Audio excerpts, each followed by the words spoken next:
باب اول، مبحث اول در بین اخلاص و خوف، ترس از ریا و اتباع نبی صلی الله علیه و سلم، اتباع و پیروی از رسول صلی الله علیه و سلم باشد. این موضوع خیلی مهم است. این موضوع درس امروزه ما موضوع خیلی مهم است در حیات روزمره ما و شمایان. برای همین ما باید بر این مسائل دقت بدهیم و اهمیت ویژه بدهیم. بارک الله فیکم. در اینجا شیخ حفظه الله تعالی میفرماید که المبحث الاول، مبحث اول، و فیه، و در این مبحث الاخلاص و الخوف من الشرك و اتباع النبی. اخلاص، بین اخلاص و خوف از ریا. خوف از چی گفتم؟ خوف از ریا هم شرک است، و اتباع و پیروی از رسول صلی الله علیه و سلم را بیان خواهد نمود. و نقطه اولی که در اینجا شیخ با همراهی ما و شمایان این نقطه را ذکر می نماید، این اخلاص است. می فرماید امر الله رسوله صلی الله علیه و سلم بالاخلاص. امر نموده است الله سبحانه و تعالی رسولش را به چیز؟ بر اخلاص. نقطه مهمترینی که انسان باید برای اهمیت ویژه بدهد.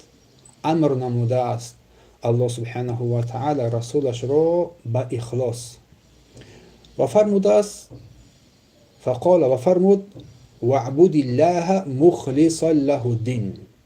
واعبد الله مخلصا له الدین. عبادت نما الله سبحانه و تعالی را خالصانه. الله را عبادت کن در حالی که دین را برای او سبحانه و تعالی خالصانه قرار بدهی. دین را خالص از برای او قرار بدهی. امر فرموده الله سبحانه و تعالی در اینجا.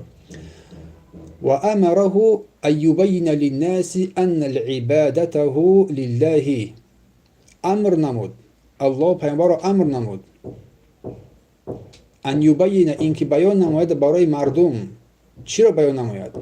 ان عبادته، اینکه عبادت الله سبحانه و تعالی لله قائمة علی الاخلاص، قائم شده است، برپا شده است بر اخلاص. یعنی تمام نوعهای عبادتی که بنده از برای الله انجام میدهد، این قائم شده بر اخلاص است. و در این قول الله سبحانه و تعالی میفرماید قل انی امرت، بگو ای پیامبر، اینی به درستی که من امرت، امر کرده شدم.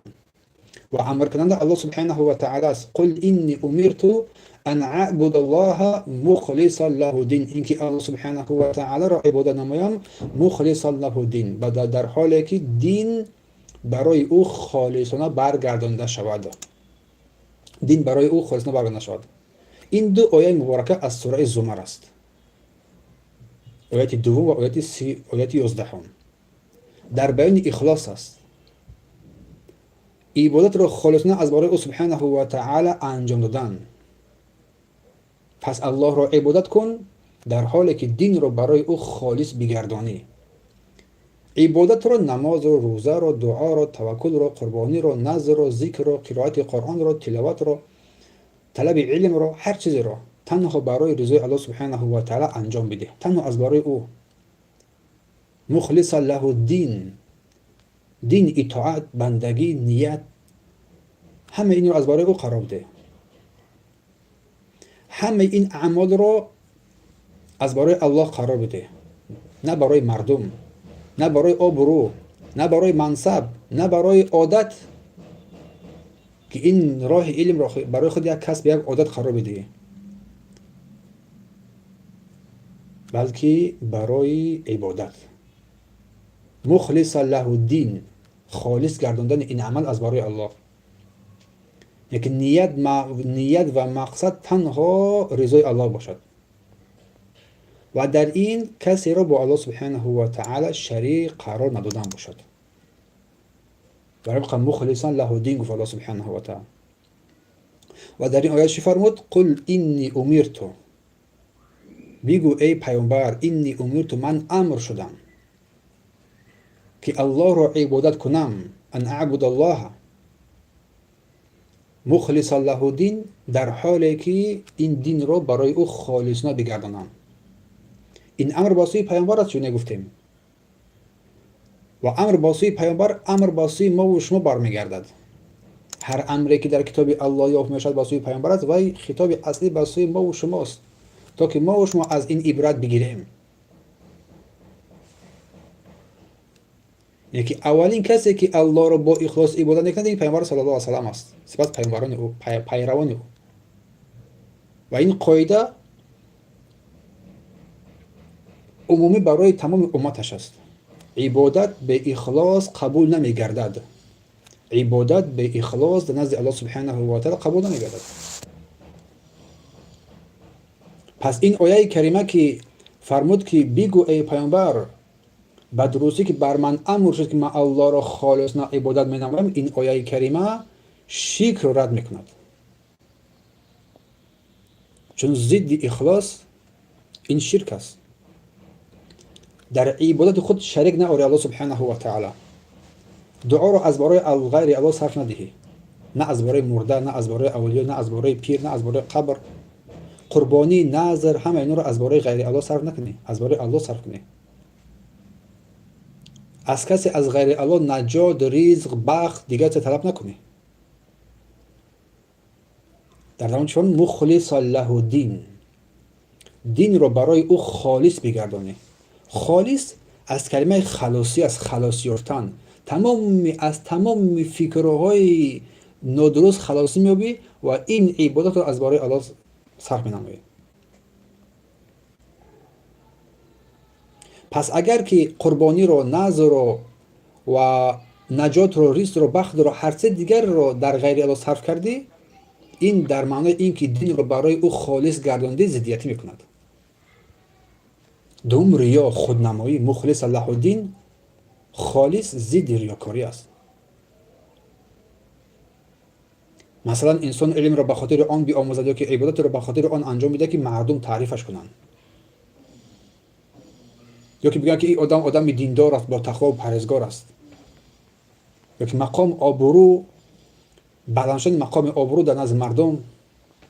همه این در ریا داخل می شود. ریا یعنی نمایشکاری، خودنشاندهی. ریا شرک خرد است، شرک خود حساب نمی شود. چون مقصد اساسی انسان در اینجا این عبادت رو با غیر الله آمیزش کردن، آمیخته کردن است. پس انمی ریا شرک خرد است. اعمال انسان رو حبطه میکند. چون مقصد اساسی رو، عبادت رو با غیر الله، با چیز دیگری با غیر الله آمیخته کرده. پس سوال می شود که در اینجا اخلاص در عمل چگونه می شود؟ اخلاص در عمل چگونه می شود؟ پیش از اون که تو عمل رو انجام بدهی، تو نیت رو باید صاف از برای او قرار بدهی. پیش از اون که عمل رو انجام بدهی، کاری رو، عبادت رو انجام بدهی، باید در این مقدمه این شرط این چی است؟ نیت رو از برای او قرار بدهی. یعنی که این عمل رو از برای رضای الله قرار میدی، نه برای کسی دیگری. اگر این مقدمه رو تو فراموش کردی، این نیت رو که از برای رضای الله است، از برای رضای غیر این انسان ها، غیر کسا، اگر گفتیم که از برای تعریف مردم، یا که آدم دیندار است، یا که مقام آبرو، یا که غیر از این چیزها صرف کردی، در اول اگر از اول دخول کردی، پس آن اعمال تا حبطه کردی، آن عمل تا حبطه کردی. نقطه دوم، هنگام عمل کردن باید نیت رو هم نگاه بداری. هنگام عمل کردن نیت رو باید نگاه بداری. از وسوسه های چی مردم باشد، چی جنیان باشد. دل را با الله سبحانه و تعالی پیوست کنی. دل رو با الله سبحانه و تعالی پیوست نمایی. و آن وسوسه ای که در آن عملی که انجام میدهی، در اثنای عمل انجام میدهی، آن وسوسه برای تو در گرفتار میشه در آن، باید آن را تلاش نمایی از خود دور کنی. اعوذ بالله من الشیطان الرجیم میگویی. و نقطه سوم، مخلص له الدین. نقطه اول چی بود؟ مقدمه همه عمل نیت رو خالص از برای قرار دادن، نه از برای کسی چیزی. نقطه دوم، هنگامی که عمل انجام میدی در مابین اگر ریا داخل شد، آن رو دفع میکنی، دور میکنی. اما نقطه سوم، هنگامی که این عمل رو نقطه اول و دوم تو انجام دادی، نیت رو از اول صادق از برای الله کردی و هنگامی که در ذهن انسان ریاکاری پیدا شد، آن رو تو از خود دفع کردی، دور کردی. اما بعد این نقطه با مهمتر، عمل خود رو بزرگ نشماری، عمل خود رو بزرگ ندانی، چون قبول شدن اون در نزد الله سبحانه و تعالی است. قبول شدن نشدن اون در نزد الله سبحانه و تعالی است. اگر به این آیه کریمه ما اهمیت بدهیم، قل انی امرت، بعد از که بر من امر شد که الله را خالصانه عبادت نمایم، این بخش توحید است. عبادت هم از برای او قرار بگیرد. امر بر اخلاص است. آمیخته نکردن این با چیز دیگره. پس تنها نماز خواندن کافی نیست. تنها نماز خواندن کافی نیست. پیش از نماز خواندن نیت را خالص از برای الله قرار دادن این لازم است و برای او انجام دادن این لازم است. از برای رضای الله، نه آبرو یا اینکه بعضی از مردم به خاطر بحث مناظره ها علم آموزن، یا که مغلوب کردن کسی دیگر علم آموزن، یا که جمع کردن پیروان در اطراف خودشان، یا که نام برآوردن، همه اینها عمل انسان را حبطه می‌سازد. عمل انسان را حبطه می‌سازد. برای همین شیخ می‌فرماید که اخلص النیت لله فی طلب علم، خالص بگردان نیتت را در طلب علم از برای الله سبحانه و تعالی. بأن تنوی رفع جهل عن نفسک، نیت نمایی در طلب علم جهل را از نفس دور بسازی. اساس نیت جهل را، نادانی را از خود دور بسازی. و تحقیق رضا الله، و تحقیق به تحقق افتاندن رضای الله بقیم هذه عبادت، با برپا ساختن همین عبادت، همین طلب علم، تو جهل را از خود دور بسازی. دوم، رضای الله را در آن جستجو نمایی. و سیر علی خط الانبیاء، و سیر نمایی بر قدم پیامبران در تبلیغ علم از برای مردم. پس نقطه دومی که شیخ حفظه الله ذکر می نماید، برداشتن جهل از خود. مقصد اساسی اصلاح نفس خود است. آموزش علم، عقیدت رو درست میکنی، عبادتت رو درست میکنی با واسطه آموختن این علم، از نماز، از روزه، از حج، از زکات. مقدمه اینها توحید، دوری از شرک، حلال رو میشناسی، حرام رو میشناسی. حلال رو میشناسی، با آن رو در حیات خود روزمره خود استفاده میبری. حرام رو میشناسی، از آن دوری میجویی. از خطاگی ها دوری میجویی، از گمراهی ها پرهیز میکنی. اگر این باشد، این نیت بنده نیت خیلی خالص است. اینجور انسان اول خودش رو به الله سبحانه و تعالی نزدیک میکناند. این نیت نه برای نشان دادن است، به دست آوردن رضای الله سبحانه و تعالی با انجام دادن عبادت بزرگ. و این طلب علم نه تنها کسب کار و هنر قرار ندهی، بلکه یک عبادت عظیم است.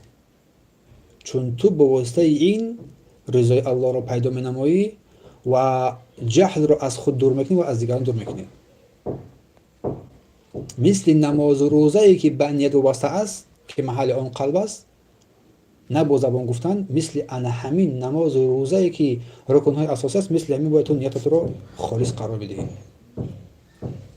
یعنی تو میخواهی که الله راضی باشد.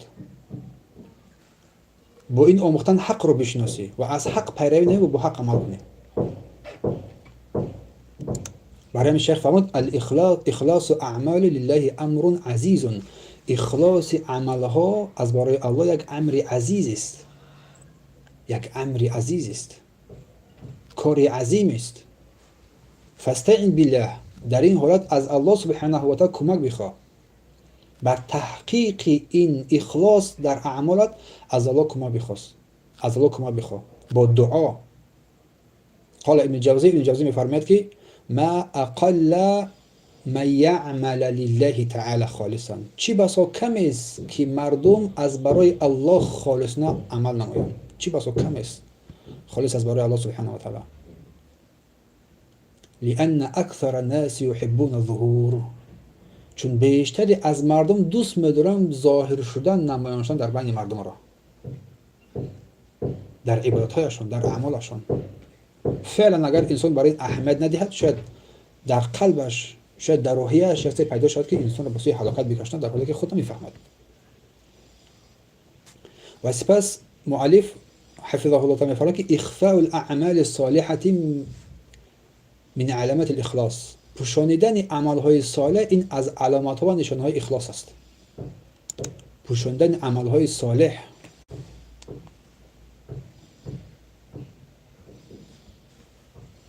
این از نشانه‌های عمل صالح است.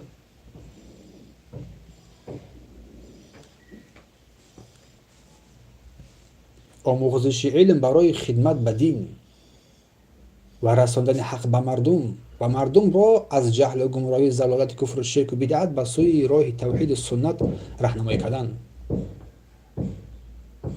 بعد از آموختن به قدر توان دیگران بیاموزی، از اهل خانه، دوستان، نزدیکان، شاگردان، و این حق رو با حکمت، با ملائمی، با امانت داری همچون یک وظیفه با خود قرار بدی و این رو به مردم برسانی.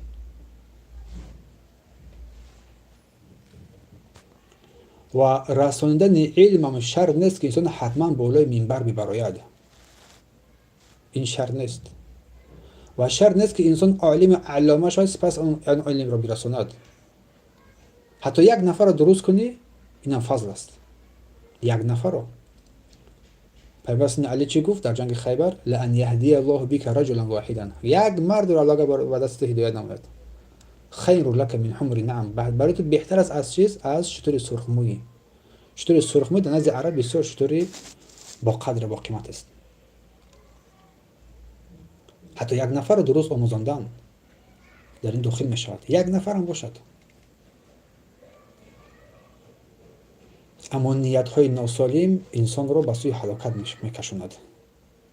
عالم شدن، آبرومند شدن، برای غالب کردن با بحث، در بحث مناظره خوب شدن، جمع کردن پیروان، گرفتن مقام و مال و پول، تعریف مردم، همه اینا اگر در ذهن انسان باشد، بدونه که انسان در راه هلاکت است.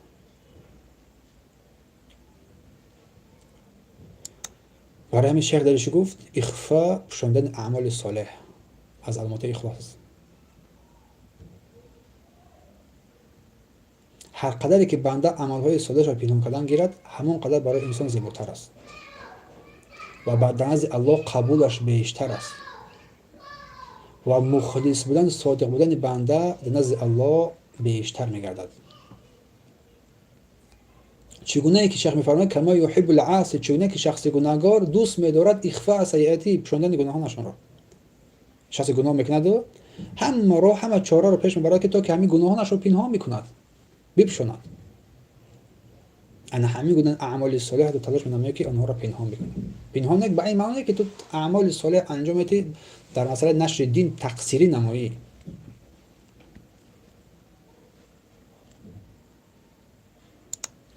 برای همین رسول صلی الله علیه و سلم در حدیث که بخاری از کتاب زکات ذکر می‌نماید و همچنین مسلم در کتاب زکات ذکر می‌نماید، در بیان پوشانیدن اعمال فضل باب خاص، باب فضل اخفاء صدقه، در بیان فضیلت پوشانیدن صدقه.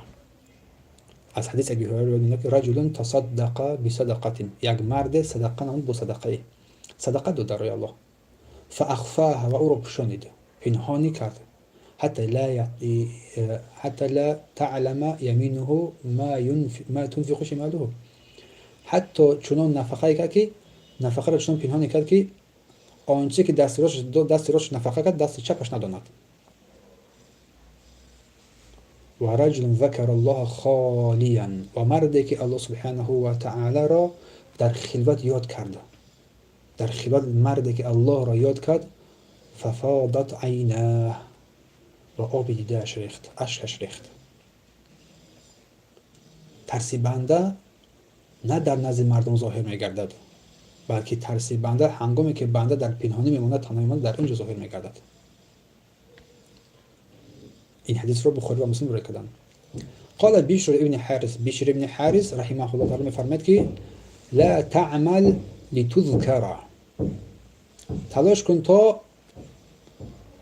عمل رو انجام بدی، تلاش کن تا عمل رو انجام بدهی، تا که در بین مردم ذکر یادآوری نشوی. لا تعمل، عمل رو انجام بده لیتذکر، تا که در بین مردم ذکر یادآوری شوی.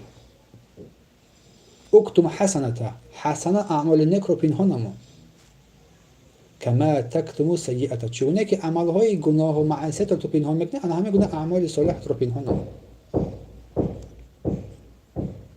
در سیر اعلام النباله ذکر کردن را. و سپس اینجا نقطه می شود که چطور نیت رو، یا که نیت رو عملا پاک نگاه بداریم.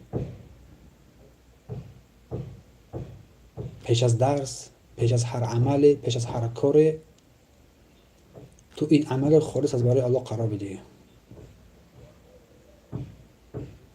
خود رو از نفس خودت، خود رو از دیگران خود بیشتر میشناسی. نفس خود رو خود بیشتر میدانی. بینگر به نفس خودت که آیا این عملی که انجام میدی آیا برای تعریف مردم است؟ یا که برای نیت رضای الله سبحانه و تعالی است؟ سپس این علم رو با آن عمل پیوست میکنی. نه تنها علم آموزی، بلکه این علم رو با عمل پیوست میکنی. آموختی، قدم دوم اون رو به کسی بیاموزانی، بر کسی برسونی. مقصد اساسی رضای الله، نجات و فایده بر خود دیگران است و بردباری در آخرت.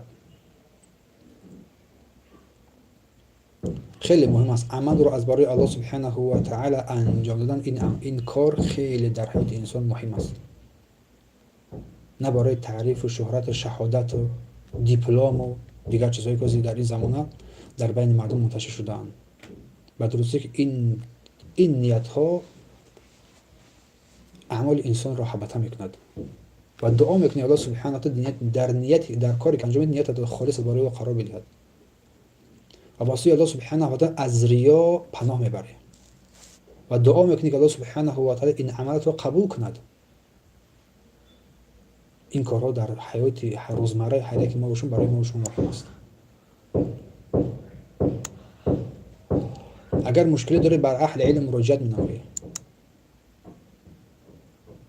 برای چی فرمود احتقر؟ در نقطه پنجم شیخ میفرماید که احتقر اعمالک صالحه، عملهای نیکت رو ناچیز بشمار، پس بشمار. و خف من عدم قبولیها، و بیترس از قبول نشدن آن عملت. و میفرماید که و فآفت العبد رضاه عن نفسه، و آفت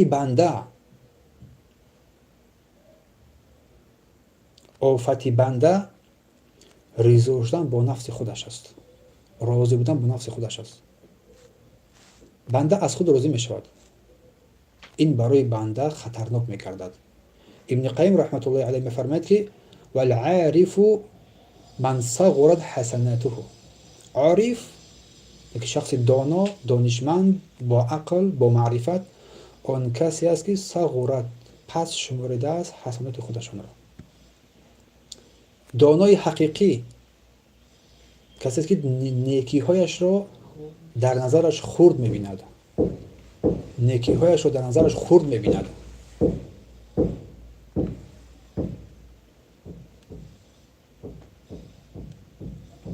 و عظم ذنوبه عنده،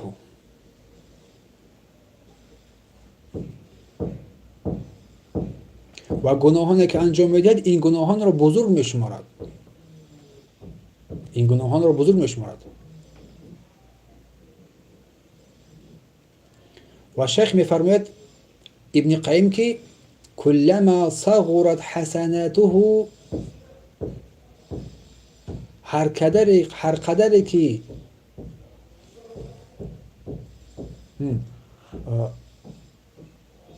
كلما صغرت حسناته في عينك كبرت عند الله، هر قدری که حسنات نیکویی تو اگر در نظر چشمت خرد بیتابد در نزد الله بزرگ می شود. و کلما کبرت و عظمت فی قلبک، و هرگاهی که گناهان تو در نزد چشمت خرد بیتود، در نزد الله سبحانه و تعالی آن بزرگ میتود، بزرگ میشود. برای همین گناهان را خرد نشمردن، بلکه حسنات را کم گرفتن، کم شمردن. و شیخ نقطه دیگر را ذکر می‌نماید که المؤمن لا یغیره ثناء الناس. مؤمن واقعی، در بین مؤمن واقعی می‌فرماید که مؤمن واقعی آن کس است که ستایش مردم، تعریف و توصیف مردم او را شاد نمی‌گرداند. شیخ و علامه و نمیدونم نامگذاری ها و دیگر چیزها، یا که تعریف توصیف مردم انسان را باید شاد نگرداند و مغرورش هم نسازد. ولا یغتر بذلک، به این مغرور نشود، به این تعریف توصیف مردم. فاذا فعل طاعة اثنوا علیه خیرا، اگر که یگان کار عمل نیکی را، طاعت خوبی را انجام داد، مردم بر او وصف کردن بر خیر، با خوبی یادش کردن، لم یزده ذلك الا تواضعا، بر او بنده باید زیاد نشد مگر تواضع و خشوع و فروتنی از برای الله سبحانه و تعالی. این چقدری که مقام تو در نزد مردم بیشتر شد، نباید این تو را باز بالاتر کردن گیرد، بلکه تو در نزد الله پایینتر خود را کردن بگیری. تواضع تو و خشیت تو و ترس در نزد الله زیادتر شدن گیرد.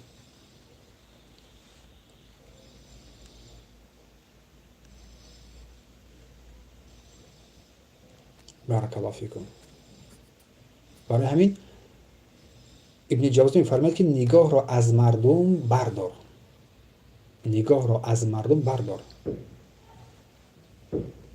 و امید را و دلت را با عمل با پروردگار پیوست نما، نیت را خالص کن و حالت را پنهان دار.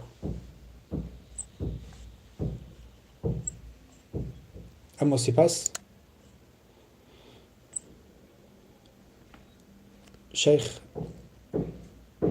حفظه الله تعالی می‌فرماید که الخوف من الریا، الخوف من الریا، ترس از ریاکاری. این نقطه مهم است. الخوف یعنی ترس از ریاکاری. این رو هم باید انسان در حیات خود یک نقش مهم قرار بدهد. می‌فرماید که من شرط قبول عمل صالح سلامته من الشرك و الریا، یکی از شرط‌های قبول عمل صالح، یکی از شرط‌های قبول عمل صالح سلامت ماندن این عمل صالح از شرک و ریا هست، که این شرک و ریا توحید را مخالفت می‌نماید، ضد توحید است. شرک و ریا توحید را مخالفتی می‌کند. این نقطه خیلی مهم است.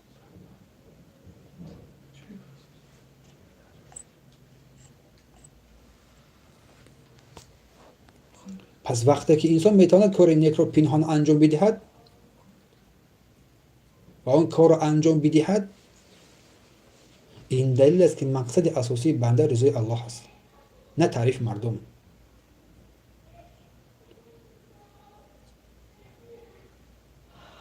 یعنی که پنهان کاری، عمل را پنهان انجام دادن،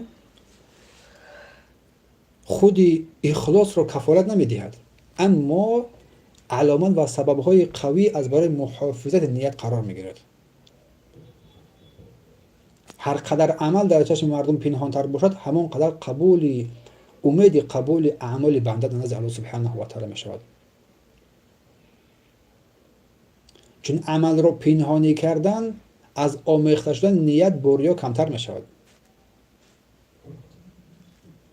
و انسان بیشتر به من کردم گفته، این رو من کردم گفته، این از دست من از گفته دورتر میگردد و این بر اخلاص نیت بنده با بیشتر نزدیکتر میگرداند. حتی میفرماید که خاف نبی صلی الله علیه و سلم علی اصحابه الریا، حتی رسول الله صلی الله علیه و سلم از ریا نسبت صحابگانش ترسیدند. مع علمهم، علاوه بر آن علمی که صحابگان کرام داشتن و علاوه بر فضیلتی که صحابگان کرام داشتن، علاوه بر همه این رسول الله ترسیدند.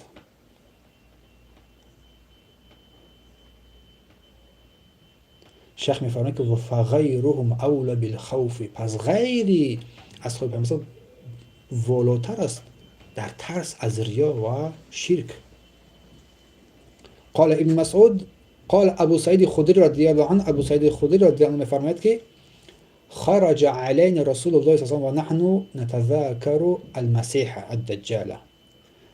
رسول الله هنگامی که بر نزد ما برآمدند، در حالی که ما در بیان ذکر یاد مسیح دجال بودیم،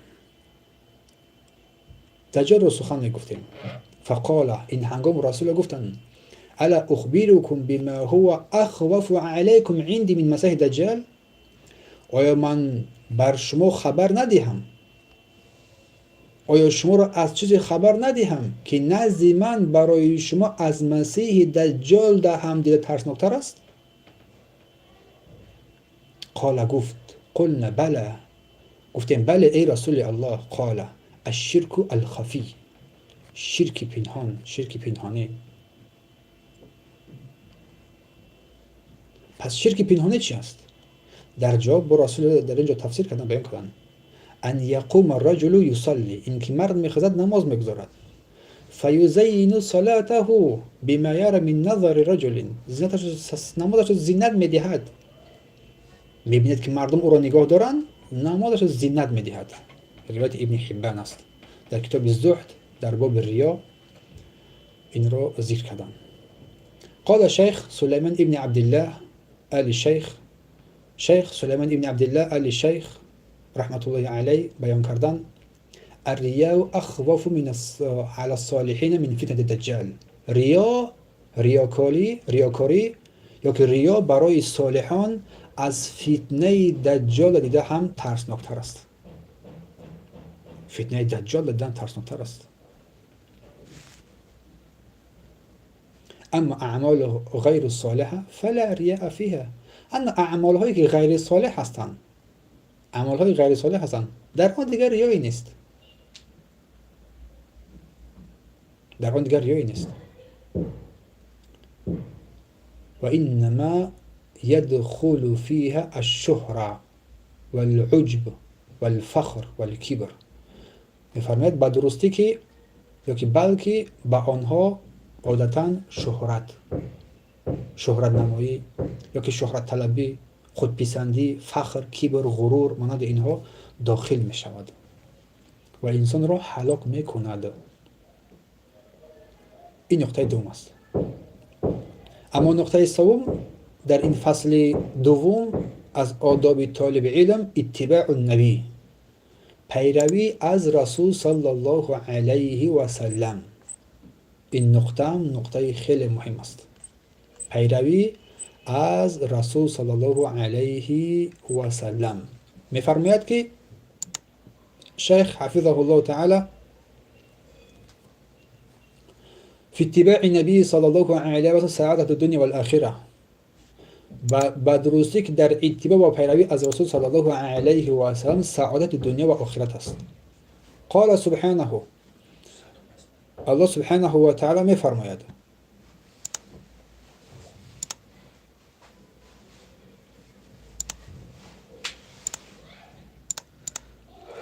صدا هست برادران صدا هست؟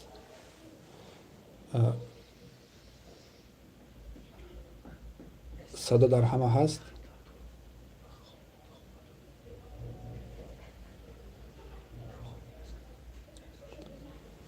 اوه میگه صدا هست، اوه صدا بود است. بله صدا هست. یکم کس یکم خلل شد، یکم خلل باشد. پس نقطه سوم ما گفتیم که پیروی از نبی، از رسول صلی الله علیه و سلم، که پیروی از رسول الله صلی الله علیه و سلم این سعادت دنیا و آخرت است. قال سبحانه، یک دلیل بر این که پیروی از رسول الله این سعادت دنیا و آخرت است قول الله سبحانه و تعالی است و این تطیعوه تهتدوا و این تطیعوه تهتدوا. این آیت خیلی آیتی زیبا است. اگر شما رسول الله صلی الله علیه و سلم را پیروی کنید، تهتدوا، هدایت می‌یابید.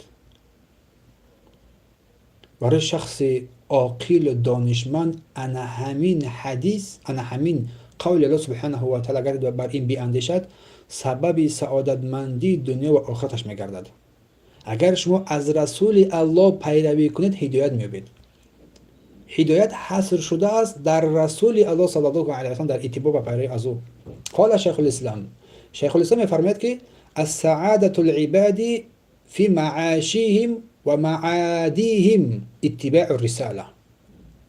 سعادت بندگان در زندگی این دنیا و عاقبت حیاتشان در پیروی از این رسالت است، از رسالت رسول صلی الله علیه و سلم. در مجموعه فتاوا و می‌فرماید که اکمل الناس توحیدا، کاملترین مردم در توحید با اندازه پیروی از رسول صلی الله علیه و سلم است. اکملهم اتباع نبی. کسی که کاملیت دارد در اتباع پیروی از رسول صلی الله علیه و سلم، در تمام رفتار و گفتار و کردار پیامبر تسلیم است و به آن عمل می‌نماید، این کاملترین توحید را در خود دارد. و می‌فرماید که و من فاته جزء من اتباعی، اگر کسی جزء یا قسمت اندک از اتباع پیامبر اگر ترک نمود، فاته جزء من توحید، یک جزء از توحید از بین برده می شود.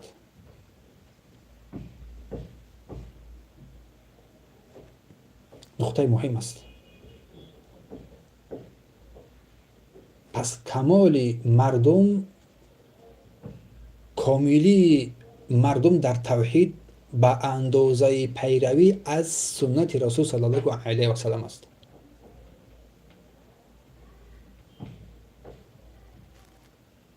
پس پیروی رسول الله صلی الله علیه و سلم این جزء از توحید است.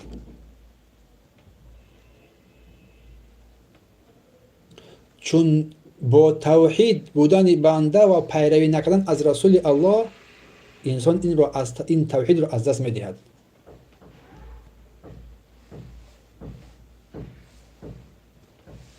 برای همین شیخ الاسلام گفته که هر قدر که انسان از محمد صلی الله علیه و سلم بیشتر پیروی نماید، همان قدر توحید و اخلاصش در دین بزرگتر می شود. و هر قدر که بنده از اتباع و پیروی از رسول الله دور شدن گیرد، دینش در معرض خطر و از توحید دور شدن میگیرد و کم می شود. و شیخ میفرماید که کان الصحابه رضی الله عنهم یتبعون الهدی نبی صلی الله علیه و سلم فی الایمان والیقین والراسخ. این که صحابگان کرام رضی الله عنهم با ایمان و یقین استوار به هدایت رسول الله صلی الله علیه و سلم پیروی میکردند.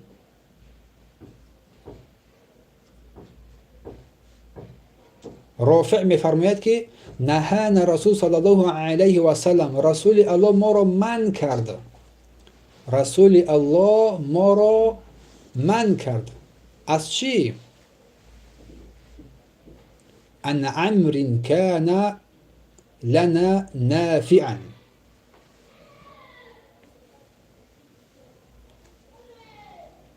گوش بدهید.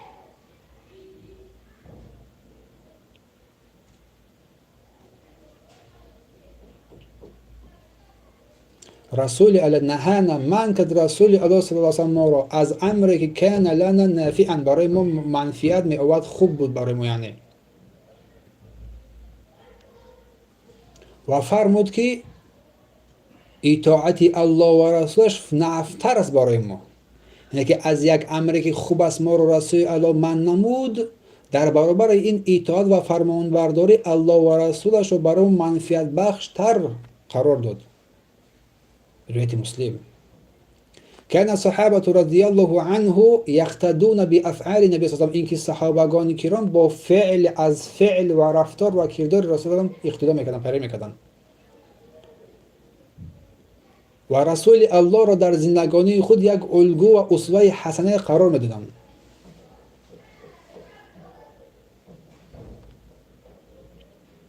قال ابن عمر رضی الله عنه میفرماید که استنع النبی خاتم من الذهب، پیامبر الله یک خاتم، یک چله از ذهب را گرفتند، بر خود قرار دادند، انگشتر از طلا ساختند.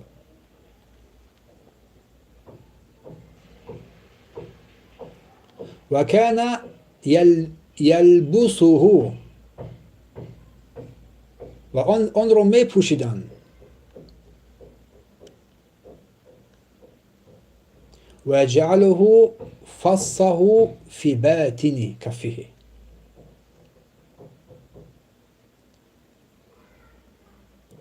و این انگشتر را همون فص، همون چیزش میگویند در بالای انگشتت کو سنگش، سنگ همون انگشتر، بله فص، همین سنگ انگشتر رو در درون قرار میدادن، اصلا پایین نموندن. صلی الله علیه وسلم. و ثم انه جلس على منبر فصنع الناس خواتم، و دیدن که رسول الله این گونه خاتم رو در دستش گرفتن، مردم به خاطر اقتدا و پیروی از رسول الله خاتم ساختن، چله ساختن برای خودشون. یعنی اینجا نقطه بیان اتباع رسول صلی الله علیه و رفته ایستاده است و پیروی از او صلی الله علیه و سلم. مردم هم انگشترین ساختن.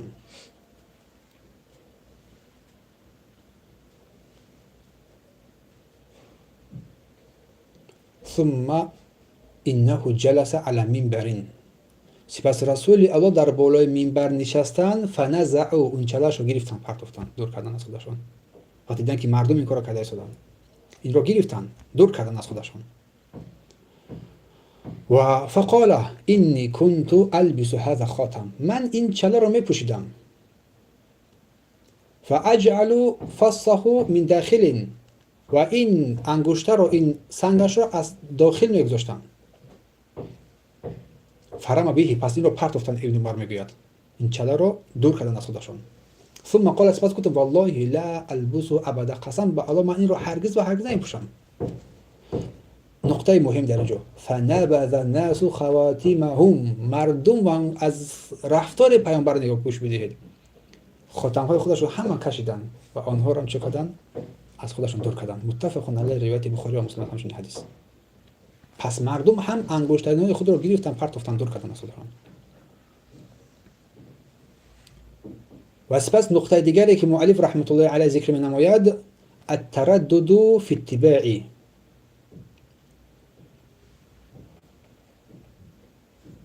سستی و تنبلی یا که دودیلگی در پیروی یا تنبلی در آن، یا تنبلی در آن، بفرماید که ینافی کمال امتثال، کمال پیروی تو رو از رسول الله دور میکند،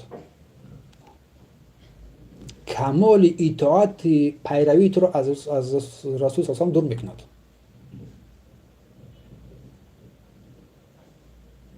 خوب گوش بدید برادر و خانم گرامی،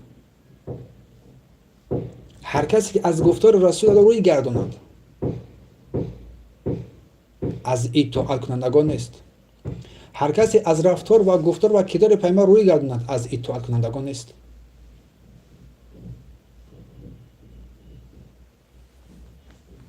برای همین دلیل شیخ، دلیل این قول رو حدیث رسول صلی الله علیه و آله می‌آورد، می‌فرماید که کل امت محمد صلی الله علیه و سلم یدخلون الجنه، تمام امت محمد داخل بهشت میشوند، الا من ابى، مگر آن کسی که داخل شدن بهشت رو نخواهد. قالوا یا رسول الله، گفتن ای رسول الله، صحابگان در تعجب افتادند، اون کی است که داخل شدن بهشت رو نمیخواهد؟ من یعبا، گفتن ای رسول الله کی است که باید داخل شدن بهشت نمیخواهد؟ قال من اطاعنی دخل الجنه و من عصانی دخل فقط ابا. هر کسی که من رو اطاعت و فرمان برداری کرد باید داخل بیش میشد و من اصلا و هر کسی من رو نافرمانی کرد فقط ابا، به درستی که نافرمانی کرده است، داخلشون بیش را نخواسته است. روایت بخاری است.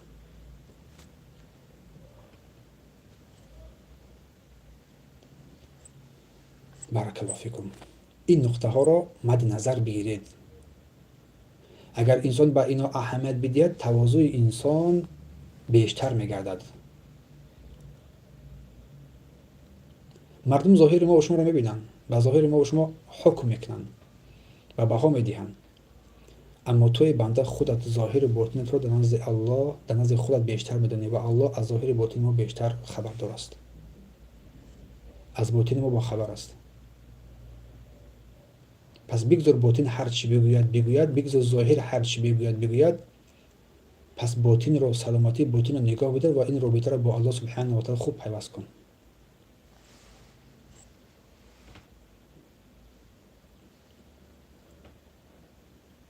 محبت و احترام مردم بر تو خوب است و جایگاه هم چیزی خوب است. شنیدن تعریف هم از مردم اینم خوب است، ولی که نگذار که این چیز چنان خطری در حیات تو بیاره که اعمال تو رو حبطه بکند، نیت تو رو نابود بسازد. چون یک اندک کار میتواند تمام اعمال تو رو حبطه بسازد.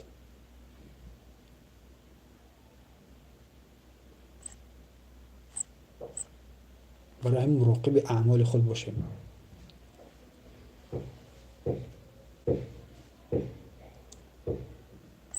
بارک الله فیکم. این است که این نقطه هایی که در اینجا مؤلف در بیان اتباع رسول الله صلی الله علیه و سلم برای ما مثال آوردند و توضیح دادند تا اینکه ما مراقب اعمال خود باشیم.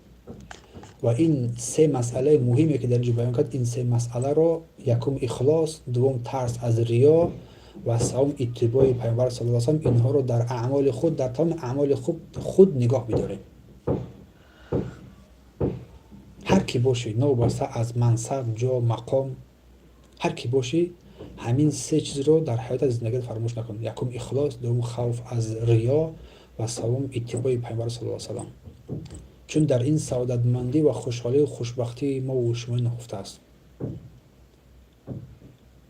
قبول این عمل دوری از ریا و اتباع و پیروی از رسول صلی الله علیه و چون هیچ عمل ما تو قبول نگه مگر با اتباع از پیامبر صلی الله علیه و هیچ عمل قدر ندارد.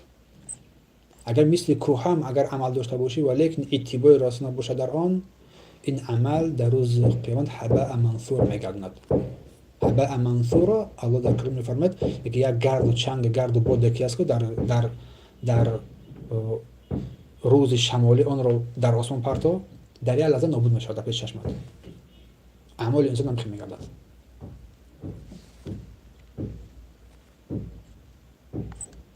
بارک الله فیکم. در اینجا این درس مبارک رو از این کتاب آداب طالب علم به اتمام میرسانیم. سبحانك اللهم وبحمدك اشهد ان لا اله الا انت استغفرك و اتوب الیک. درس دیگر اگر که الله سبحانه و تعالی برای ما فرصت بدهد، وقت بدهد، در مبحث دوم در مورد دعا و نافله های از عبادت، قیام شب، ذکر الله و توبه و استغفار صحبت خواهیم کرد باذن الله تعالی.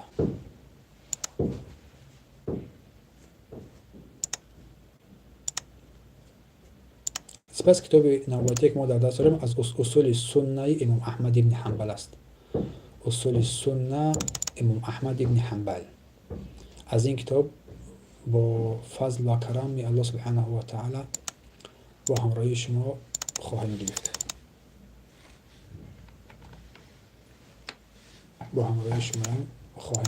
ان شاء الله.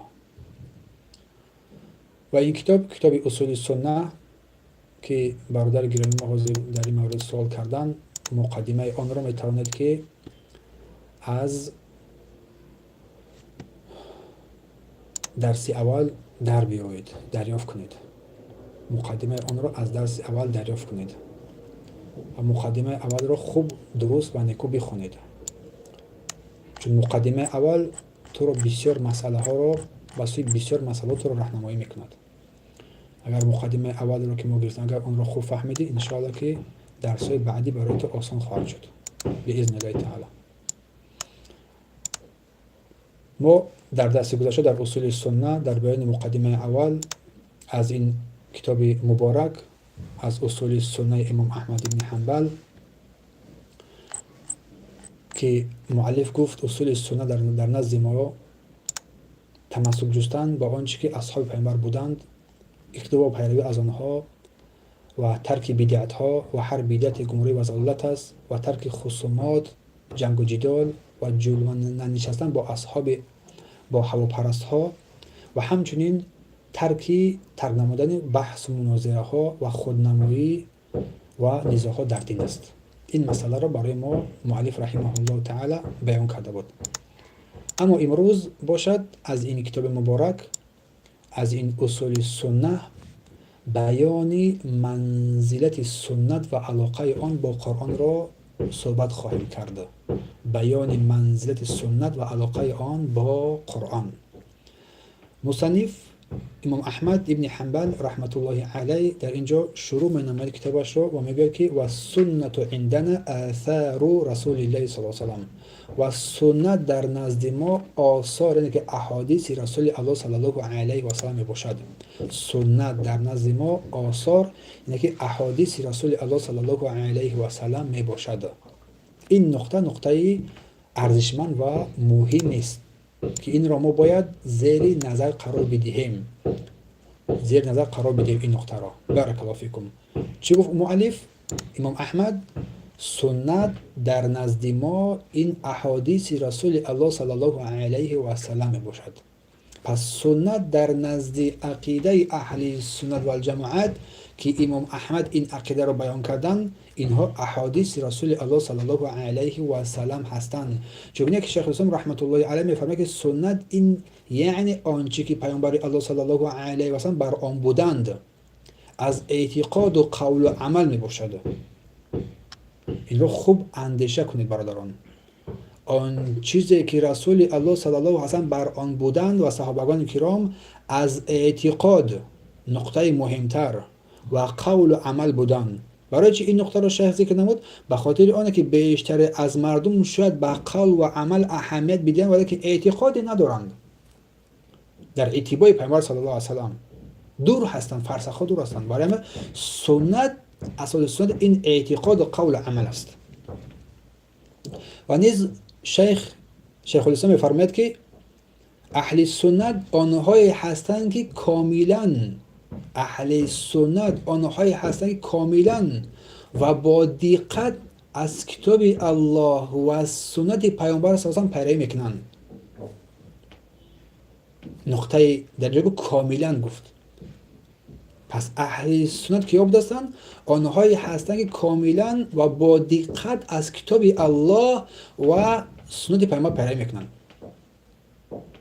و همچنین پیروی میکنند. نقطه دوم، و همچنین پیروی میکنند از آنچه که نسل اول صحابگان کرام از جمله مهاجرین و انصار بر آن بودند و همچنین آنهایی که پس از ایشان پیروی کردند.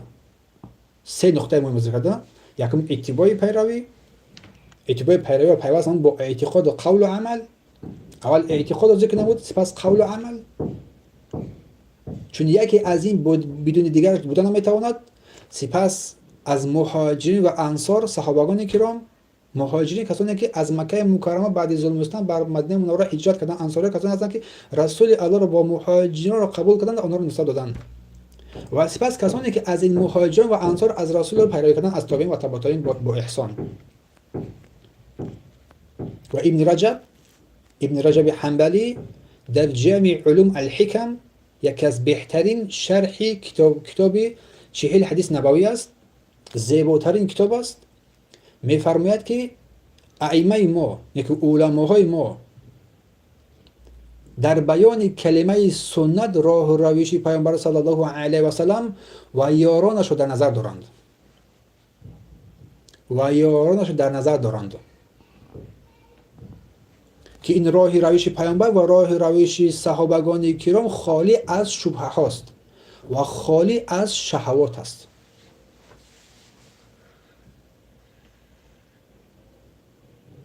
این رو ابن رجب گفتن رحمت الله علیه. یکی راه سنت، راه و روش پیامبر، این اعتقاد صحیحی که آنها داشتند در زمان خود زندگی کردن آن است. امام اوزاعی رحمت الله علیه میگوید که بر تو لازم است که روایت سلف را بر خود لازم بگیری. بر تو لازم است، یکی بر تو واجب است، حتمی است که بدون این تو راه را پیدا کردن نمیتوانی، راه سلف را لازم بگیری. در نقطه دو میگه هرچند که مردم تو را بدرقه و دور کنند، هرچند که مردم تو را نپذیرند، هرچند که مردم از او رویگردان باشند، بعد تو لازم است که تو راه روش سلف صالح را بگیری. پس سلف صالح صحابگان کرام است و کسانی که به احسان از اونها پیروی کردن، این سه قرن.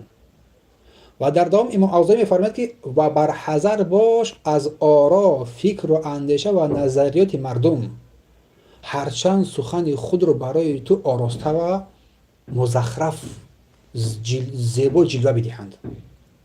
چون غالبا مردم اهل بدعت کسانی هستند که آنها در سخنرانی زیبا سخن میگویند، اما در اتباع و در اعتقاد و پیروی از منهج رسول صلی الله علیه و دور هستند. و ابو محمد حسن ابن علی البربهاری، امام اهل سنت و جماعت، در عصر خود در کتاب شرح سنت که یک از کتاب‌های زیبایی است می‌فرماید که بدون الله تو را رحمت کند، بدون الله تو را رحمت کند در عقیده قیاس نیست و در آن در عقیده مثال و مثل زده هم نمی‌شود و در این عقیده خواهشات نفس هم پیروی کرده نمی‌شود، بلکه آن این آثار تصدیق آثار رسول صلی الله علیه و است، به کیفیت و به شرح دادن، به کیفیت و به شرح باطل دادن. چرا و چگونه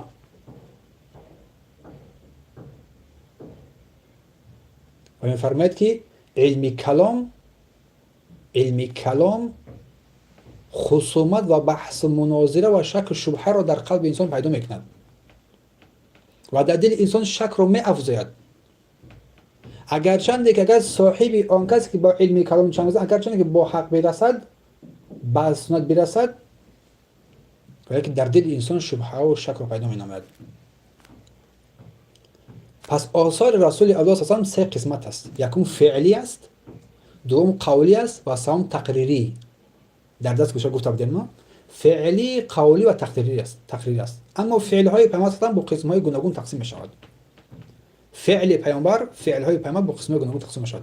فعل هایی که بیانگر واجب بودن را می نماید. بعضی از فعل های پیامبر است که دلالت بر واجب بودن می کند. فعل های دیگر است که بر بیان مستحب بودن می کند، استحباب، مستحب بودن. و فعل هایی که دلالت بر جایز بودن میکنند و فعل هایی که دلالت این خاص آن حضرت بودن، عادت آن حضرت بودن صلی الله علیه و سلم. همین گونه تقسیم است.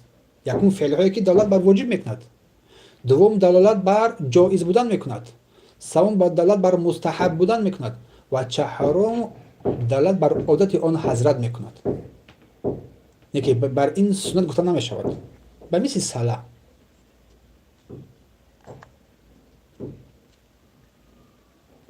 پس در اینجا سوال می شود که چگونه انسان بتواند عمل کننده بر سنت باشد، چگونه انسان بتواند عمل کننده بر سنت پیامبر باشد و نابود سازنده بدعت بگردد، یا که نابود سازنده بدعت باشد.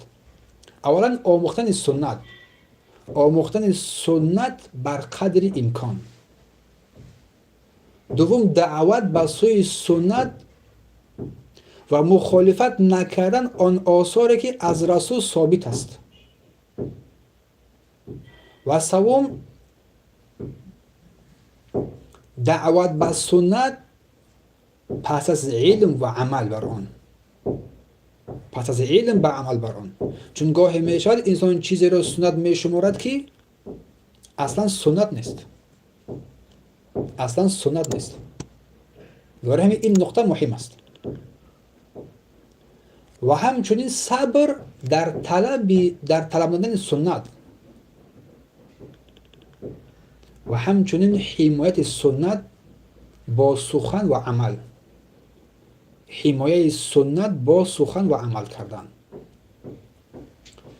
در این موضوع ابن قیم رحمت الله علیه می‌فرماید که رسانیدن و تبلیغ به سوی سنت پیامبر صلی الله علیه و سلم، رسانیدن و تبلیغ به سوی سنت پیامبر صلی الله علیه و سلم بهتر از آن کیست که تیرها به طرف دشمن که به گلوی دشمن رسانده شود.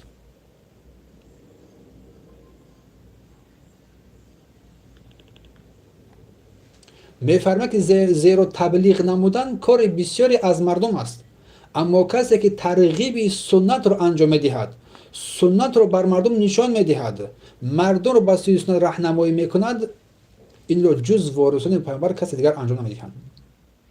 در تفسیر ابن قیم صفحه 431. و شیخ فرمودن که در دوام که امام احمد رحمت الله علیه و سنت تفسر القرآن و هی دلائل القرآن، سنت این تفسیر کننده قرآن است. سنت این تفسیر کننده قرآن است و توضیحگر و شرح بیان آیات های قرآنی است. سنت برای همین تفسیر قرآن با قرآن است، سپس تفسیر قرآن با سنت است. این با اجماع علما است، اتفاق علما است، اتفاق مفسران. بهترین تفسیر این تفسیر قرآن و قرآن تفسیر قرآن با سنت است. از زیباترین تفسیر، بالا مقامترین تفسیر.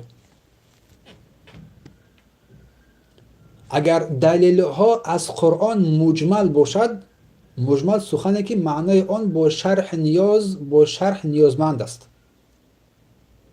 بعضی از معناهای قرآن که با شرح دادن نیاز احتیاج دارد، سنت آن را برای ما تفصیل و شرح می‌دهد.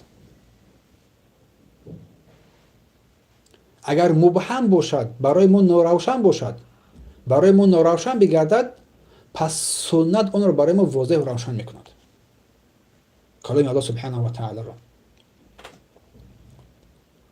و سنت با قرآن سه حالت دارد. حالت اول، سنت با حکم‌های می‌آید که در قرآن آمده است. سنت با حکم‌های می‌آید که در قرآن اصلا آمده است. این مسئله یکی سنت در حکم‌های می‌آید که اصلا در قرآن وجود دارد و یکی در سنت هم این ذکر می‌شود. این از باب نصرت است، از باب زیاده بودن دلیل است. مثلا الله سبحانه و تعالی در قرآن نماز را بر تمام بندگانش فرض قرار داد، همچنین در سنت هم دیده می‌شود. و همچنین الله سبحانه و تعالی در قرآن زکات را بر بندگان فرض قرار داد، این هم در سنت دیده می‌شود. و همچنین الله در قرآن روزه، حج، زکات اینا را برای مردم فرض قرار داد، اینها هم در سنت فرضیت اینها اثبات می‌شود. این حالت اول. حالت دوم، اینکه قرآن با حکم‌های مجمل یا که حکم‌های مطلق یا حکم‌های عمومی آید. قرآن با حکم‌های مجمل یا که حکم‌های مطلق یا حکم‌های عمومی آید. در اینجا سنت آمده حکم‌هایی که مجمل است آنها را روشن می‌کند و حکم‌هایی که احکامی که مطلق است آن را محدود می‌کند یا که عموم را خاص قرار می‌دهد.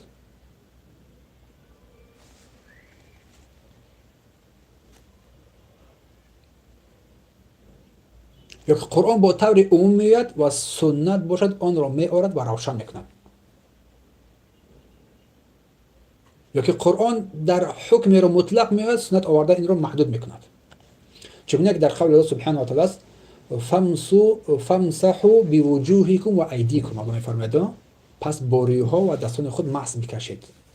در قول الله سبحانه در سوره نساء، در سوره مائده همچنین آیه 6. و سنت آمده این آیه کریمه را برای ما شرح و واضح و بیان میکند.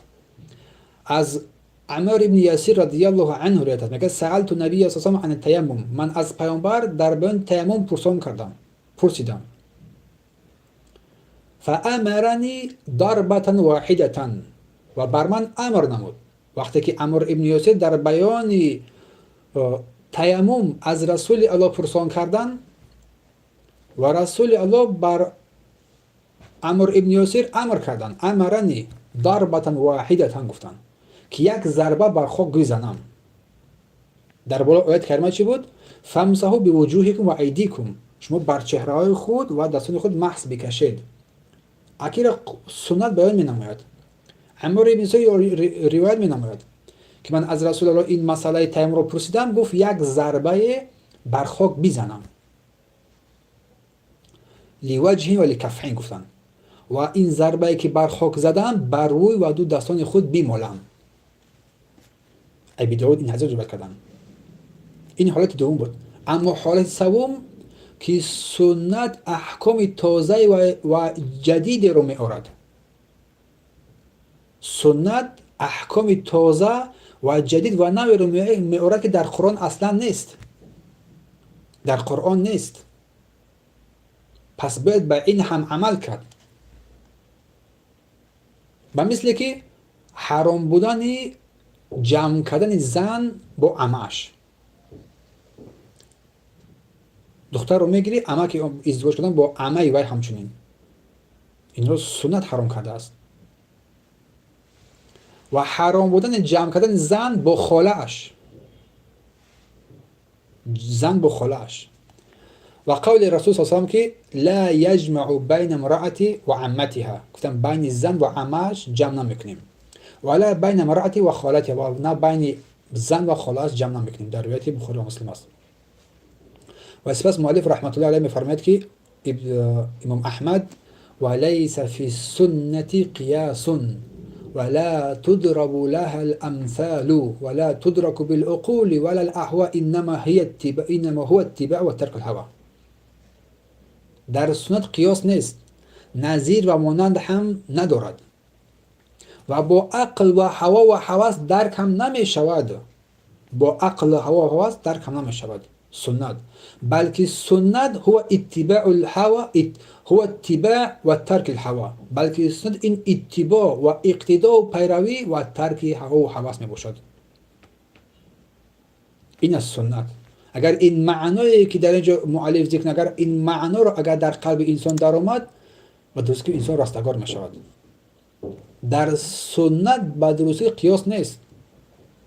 و مؤلف، مراد مؤلف امام احمد در سنت قیاس، این قیاس عقلی رو میگن، قیاس عقلی که باطل است، مخالفت می کتاب الله و سنت پیامبر صلی الله علیه و آله رو. اما قیاس شرعی که مخالفت نمی نماید بلکه واضح روشن میکنه کتاب الله و سنت پیامبر صلی الله علیه و آله، این امر جای غلط است.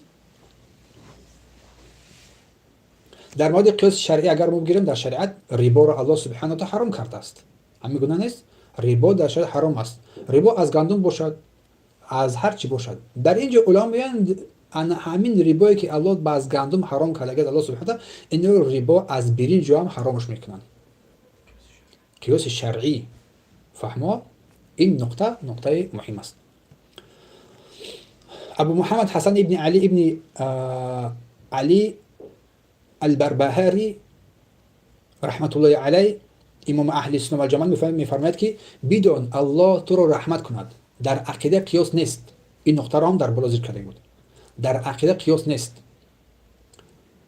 و برای آن مثالی که مثل هم زده نمیشود و در آن خواهشات نفس هم پیروی کرده نمیشود، بلکه آن تصدیق آثار رسول الله صلی الله علیه و سلم به کیفیت و به شرح، به کیفیت به شرح که به معنی باطل گفته نمیشود. نمیگیم چرا و برای چی. شاید این سوالا هم بیشتر شاید زیاد شود. برای چی چرا، یا که حکمت آن دیگر.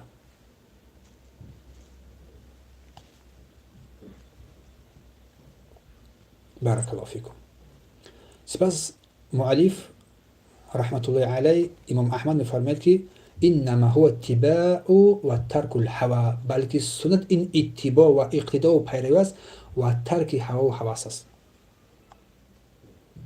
پس سنت با نقل از کتاب و سنت صحیح گفته های صحابگان کرام فهمیده می شود. کتاب و سنت و گفته های صحابگان کرام رضی الله عنهم، اما با شرطی که سند آن، سلسله زنجیر آن صحیح باشد است. اگر ضعیف باشد پس وی مورد قبول و پذیرش نیست و بر وی هم عمل کرده نمی شود. امام اوزاعی رحمت الله علیه می‌فرمایند که بر تو لازم است که روایت سلف را بر خود لازم بداری.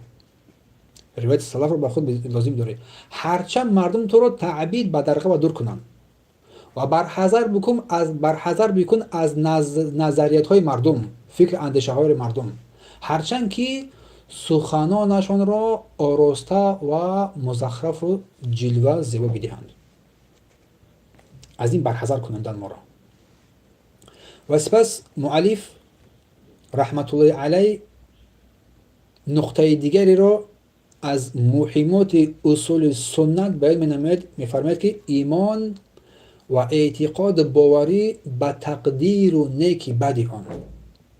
ایمان و اعتقاد باوری به تقدیر نیک و بد آن. می‌فرماید و من السنة اللازمة التي من ترك منها خصلة، و از سنت و امور اعتقادی لازمی که هر کی یکی از موارد از آن را ترک نماید، یکی از خصلت‌های آن را ترک نماید، لم یقبلها و یؤمن بها و لم یکن من اهلها، در حقیقت دین را به کلی نپذیرفته است و با ترک آن مورد یکی آن خصلت با وجود ایمان آوردنش از اهل سنت نیست میگوید امام احمد. و این جمله که امام احمد بیان کردن اعتقاد واجب و لازمی سلف صالح را در بر میگیرد. هر کس چیزی از امور دین که الله و رسولش صحابگان کرام ثابت شده است انکار کند و قبول ننماید کفر می شود، چیزی که ثابت شده است. و در اینجا ایمان به تقدیر و یکی از اساسهای ششگانه ایمان که هست، در اینجا مؤلف این نقطه را یادآور می شود که هر کی به آن ایمان نآورد که آن را انکار نماید و که قبول نکند از دایره اسلام بیرون می شود و از کافران و مشرکان قرار می گیرد. و چگونه که بر همگان بیان است، معلوم است اساس رکنهای ششگانه ایمان که حدیث جبرائیل است: ایمان به الله، ایمان به فرشتگان، ایمان به کتابها، ایمان به پیامبران، ایمان به روز قیامت و ایمان به تقدیر و نیک بد آن. پس این اساسهای ششگانه، رکنهای ششگانه ایمان در کتاب و سنت و اتفاق و اجماع مسلمان ها یکی از اصولهای اعتقادی در نزد عقیده اهل سنت و جماعت در بر میگیرد که پیامبران، نبیان، تمام امت بر این اصول ششگانه اعتقاد باوری دارند، مگر کسی که از حلقه اسلام بیرون شده باشد، مگر کسی که از حلقه اسلام بیرون رفته باشد، از جمله کافران گشته باشد.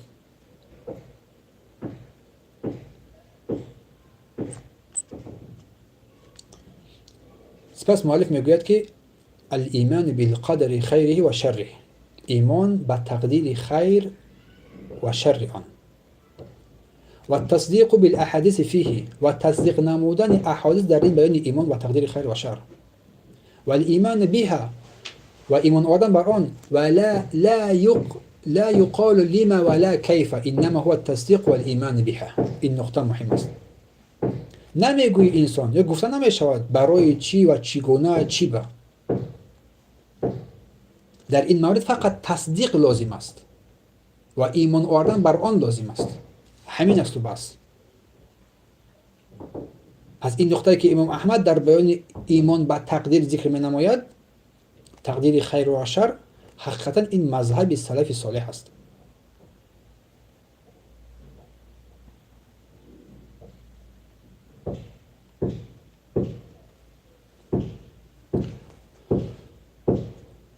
ولید ابن مسلم رحمت الله علیه روایت میکنن که میفرمایند که من از این حدیث ها، یکی حدیث ها در بیان صفات سوال کردم و همه در جواب گفتند، یکی در زمان خود از اهل علم همه در جواب گفتن چی گفتن؟ گفتن ما آن حدیث ها را چنان که وارد شده است قبول میکنیم و میپذیریم و چیزی از آن را رد نمیکنیم. خلل در سنه و دارقطنی در صفات و اجوری در شریعه این نقطه را ذکر کردند. و همچنین ابن عبدالبر به واسطه دیگران از اوزاعی روایت کردند و فرمودند که از زبان اوزاعی آنها مکحول و زهری می گفتند. ما این احادیث را همچنان که وارد شده اند میپذیریم و قبول میکنیم. احادیث در باب صفات و در باب قضا و قدر. این سخن امام اوزاعی را که ابن عبدالبر ذکر نمودند در جامع العلوم و جامع العلم و بیان و فضلی ذکر کردند. و ابن عبدالبر رحمت الله علیه میفرمایند که در مورد حدیث های صفات مالک ابن انس، اوزاعی، سفیان ثوری، سفیان ابن عیینه و غیر از عالما بر ما روایت کردند که همه یک دیلانه میگفتند. چی میگفتند؟ ما این حدیث ها را همچنان که وارد شدن قبول میکنیم و میپذیریم. یعنی معنای صفات را اثبات میکنیم و در باب کیفیت آنها، یعنی که صفات ها سخن نمیگوییم و آن را آنگونه که روایت شدن آنها را رها میکنیم. و عبدالله ابن احمد فرزند امام احمد ابن حنبل رحمت الله علیه با سند صحیح از وکی از ابن جراح رحمه الله روایت کردند که فرمود این احادیث را چنان که وارد شده ام میپذیریم و تصدیق میکنیم و از کیفیت آنها نمیپرسیم و نمیگیم چرا و برای چی. در باب صفات الله سبحانه و تعالی در السنه از امام احمد ذکر شده است. و همچنین حدیث ابن مسعود که فرمودند ان الله عز وجل يحمل السماوات على اصبع والجبال على اصبع. الله آسمان ها را در یک انگشتش و کوه ها را در یک انگشت حمل می بردارد. در روایت بخاری و مسلم است. و نیز رسول الله صلی الله علیه و فرمودند که قلب فرزند آدم بین اصبعین من اصابع الرحمن. قلب فرزندان آدم بین دو انگشت از انگشتان رحمان است. مسلم روایت کردند. و همچنین نسائی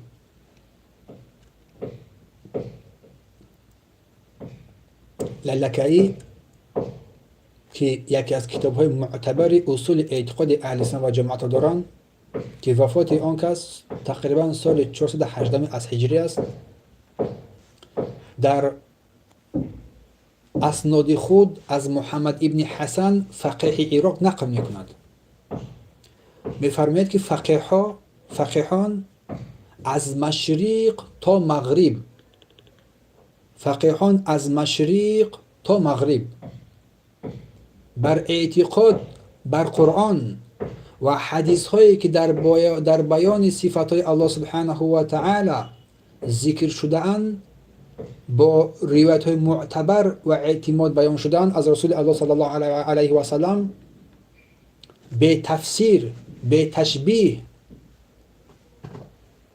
قبول میکنند و میفرماید که پس هر کی یک از این صفات ها را تعویل کند در حقیقت راه و سنت پیامبر صلی الله علیه و سلم ترک کرده است. هر کسی از این صفات های الهی را اگر که تعویل کند در حقیقت راه و سنت پیامبر صلی الله علیه و سلم را ترک کرده است و از جماعت مسلمانان بیرون رفته است. و می‌فرماید که هر کی نظر جهم ابن صفوان داشته باشد یا که از او راضی باشد در حقیقت از جماعت مسلمانان برآمده است. می‌فرماید زیرا آن الله که این جهم ابن صفوان توصیف یا تعریف میکند وجود ندارد اصلا. یکی هیچ صفاتی رو بر الله سبحانه و تعالی این جهم ثابت نمیکرد. یکی از کافرترین مردم در زمان خود بود. و دارقطنی با سند صحیح از عباس ابن محمد داری روایت میکند که در حالی که ابو عبید قاسم ابن سلام روایت را در زمینه رؤیت الله سبحانه و تعالی، دیدار الله سبحانه و تعالی و بیان کرسی و موضع قدم الله سبحانه و تعالی و بیان خندیدن پروردگارمون، یا که از ناامیدی بندگان ذکر می نماید و اینکه پس از آفرینش آسمان ها پروردگارمون کجا بود و هنگامی که دوزخ پر کرده می شود، دوزخ هنگامی که پر کرده می شود یا که دوزخ پر نمی شود، تا اینکه الله متعال قدمش را بر بالای دوزخ می گذارد و ناگاه دوزخ می گوید بس است، بس است. همه این روایت ها را در باب صفات ذکر کردن. میگه که من شنیدم که میگوید این احادیث صحیح هستند و اصحاب حدیث، محدثین کرام و فقیهان اینها را یک دیلانه قاطعانه روایت کردند و قبول کردند و میفرماید که این احادیث در نزد ما صحیح است و قبول است و شک و تردید در این باب صفات نداریم. ما میگوید هیچ شک و تردید در این باب صفات نداریم. اما اگر گفته شود که چگونه الله قدمش را در روی دوزخ میگذارد و چگونه میخندد، میگوید در این جواب میگوییم این مسئله چگونگی و کیفیت تفسیر کرده نمیشود، توصیف نمیشود و از هیچ کسی از علما میفرماید که نشوندیم که آن را توصیف کرده باشد یا که تفسیر کرده باشد، بیان کرده باشد، بلکه آنچه که ظاهری آیات هست ما با آن ظاهری آیات تسلیم میشویم و اقرار باور میکنیم و این رو میگذاریم. و ابوبکر خلال رحمت الله علیه میگوید که ابوبکر مروزی برای ما روایت میکند از ابو عبدالله در مورد احادیثی که جهمیه در باب صفات و رؤیت الله و اسراء و معراج، مسئله های عرش الله سوال کردم و ابو عبدالله این احادیث رو صحیح دونستند و گفتند. ابو عبدالله امام احمد صحیح دونستند و گفتند. علما این احادیث را پذیرفتند، قبول کردند و این خبرها را چنان که روایت شده است ما میپذیریم و تصدیق میکنیم و قبول میکنیم. و مروزی رحمت الله علیه میگوید که ابو عبدالله گفت گاه شخص در برخی از این اخبار یا که این روایت چنان که وارد شده است اعتراض میکند.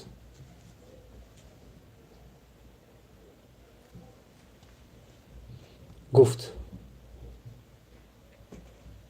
تعصب برخرج میکند، یک تعصبیت در این کار میکند، تعصبیت در این راه دارد و فرمود که اعتراض وی در این بخش صفات که وارد شده است معتبر نیست و مورد پذیرش و قبول هم نیست.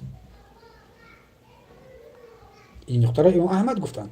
پس انا همینجا اگر هر کسی که در باب صفات اعتراض بیان کرد، اعتراضش رو میگذاری به خودش، دیگه قبول نمیکنی. و امام احمد در اینجا فرمود که اخبار، خبرها و روایت چنان که وارد شده است پذیرفته شده هستند و تصدیق کرده شده هستند در باب صفات. جلبی خوب بود ترزه رایی که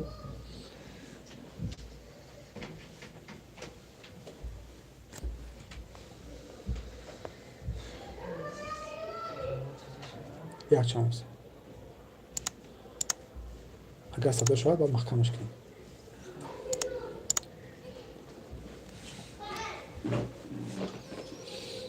و امام حافظ ابوبکر احمد ابن علی ابن ثابت خطیب بغدادی رحمه الله در کلام الصفات میگوید که اما شخص در باب صفات یعنی مذهب سلف در باب اخبار اخبار صحیحی که در سنن وارد شده است، اثبات صفات و برداشتن آنها را به معنای ظاهرشان پذیرفتند و کیفیت و تشبیه را از آن رد کردند. و می‌فرماید که اما گروه این صفات را نفی رد کردند، در حالی که الله سبحانه و تعالی آن را برای خود ثابت کرده است. گروه صفات الله را رد کردند، نفی کردند، در حالی که الله برای خود آن را ثابت کرده است، ثابت دانسته است و سخن آنها را باطل گردانده است الله سبحانه و تعالی. و می‌فرماید که گروه هم الله این صفات را برای الله ثابت کردند، اما با تشبیه، با کیفیت با سوی این روی آوردند. اینها هم گمراه و بدبخت شدند. و می‌فرماید که مقصد اساسی این است که باید انسان راه میانه را پیشه کند، راه وسط. راه وسط را پیشه نماید و در دین الله غلو نکند، تفرید نکند، نه افراطی باشد نه تفریطی باشد و کوتاهی هم نکند. و می‌فرماید که اصل در این مسئله آن است که سخن گفتن در صفات بخش از سخن گفتن در ذات میباشد.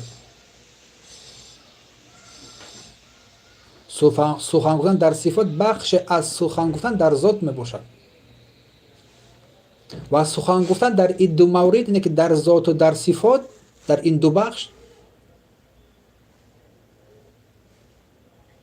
نباید با تعویل یا که با تعطیل یا که با انکار قرار بگیرد.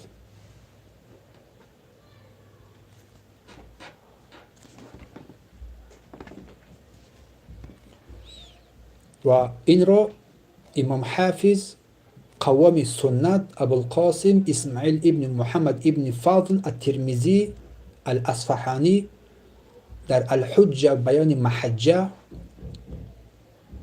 در باب صفات ذکر یادآوری کردند و امام بغدادی، خطیب بغدادی که روایت کردن این را ذکر نمودیم.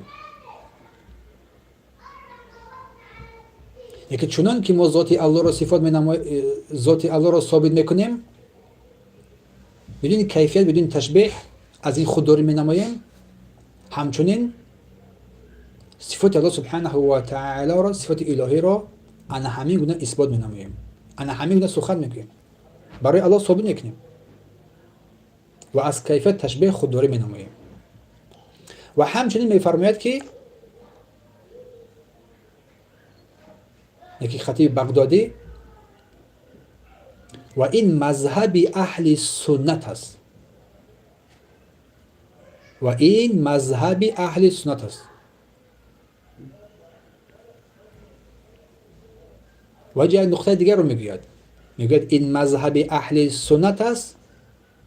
مسلمانان روایت را میشنوند و عقلش آن را درک نمی کند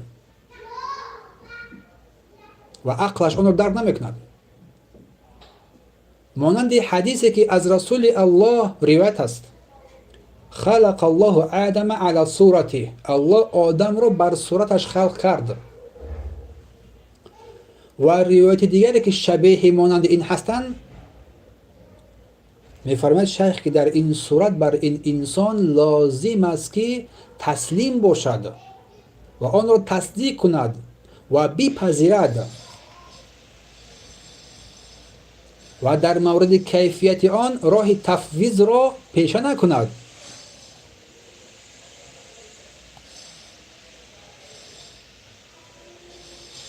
و برای آنها اهل تعطیل، تعویل، تشبیه راضی نشود.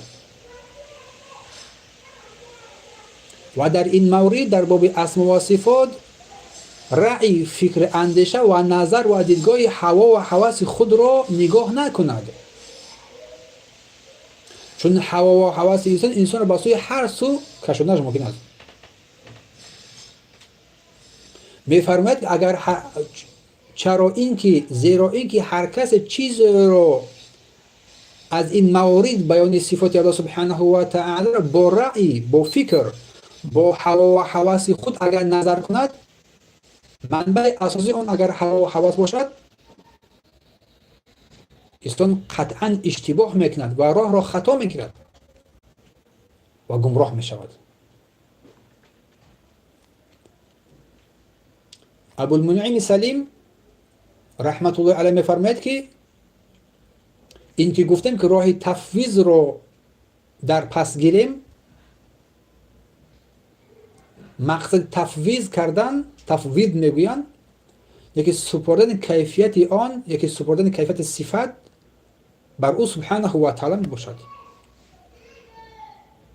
ذکر و بیان نکردن کیفیت آن، این رو به الله سبحانه و تعالی واگذار میکنیم، نه اینکه معنی این روایت رو با عقل خود، با هوا و حواس خود بیان کنیم.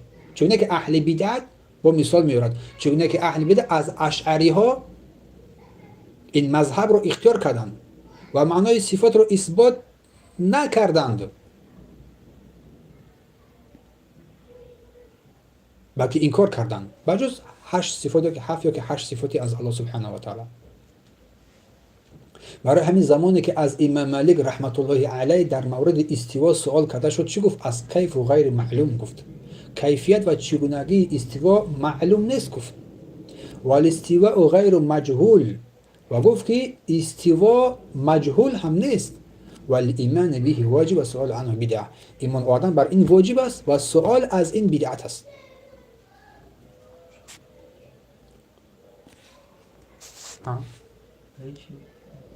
و سوال از این بدعت است گفتن.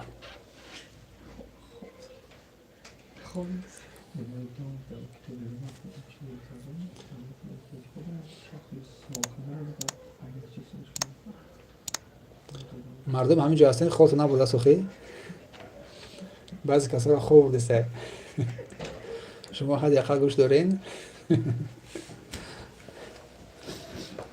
با فیلم یک خیلی خوب گرفتن ها؟ الله یستان کند. اکنون در قول امام مالک که گفتن که کیفیت و چگونگی استوا معلوم است.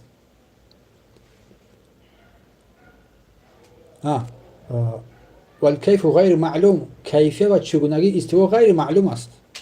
والاستوا غیر مجهول، و استوا معنای استوا مجهول نیست. والایمان به واجب، و ایمان با این واجب است، سوال عن بدعت است.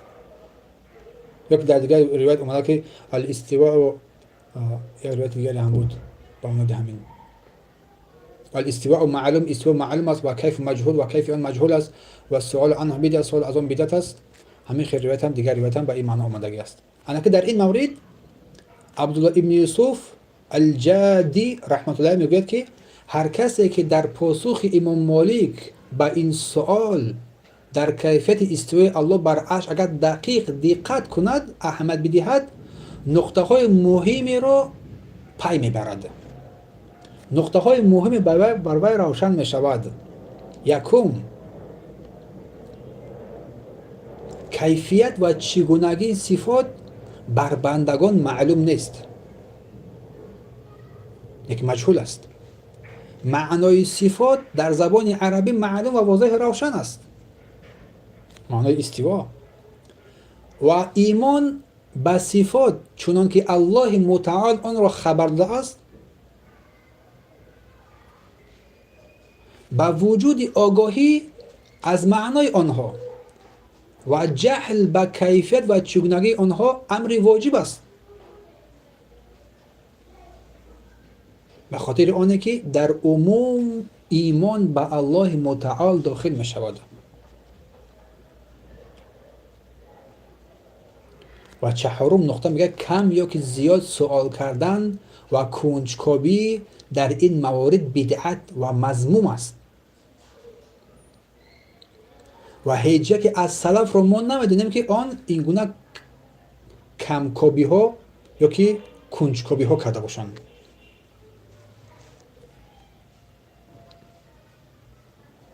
در عقیده العقیده السلفیه رقمی 58 ذکر شده است. و امام ابو عثمان صابونی رحمت الله علیه در بیان مذهب سلف در بیان اثبات صفت ها میفرماید که در برای صفت ها میفرماید که و سلف صالح پروردگارشان را با صفات میشناسند که وی در قرآن در کلام الهی در قرآن سخن گفته است، با قرآن سخن گفته است، یا که رسول الله صلی الله علیه و سلم با آن صفات برای الله سبحانه و تعالی گواهی داده است و این در احادیث و روایت های صحیح ثابت شده است و روایت های عادل و ثقه هستند که از ایشان نقل شده‌اند.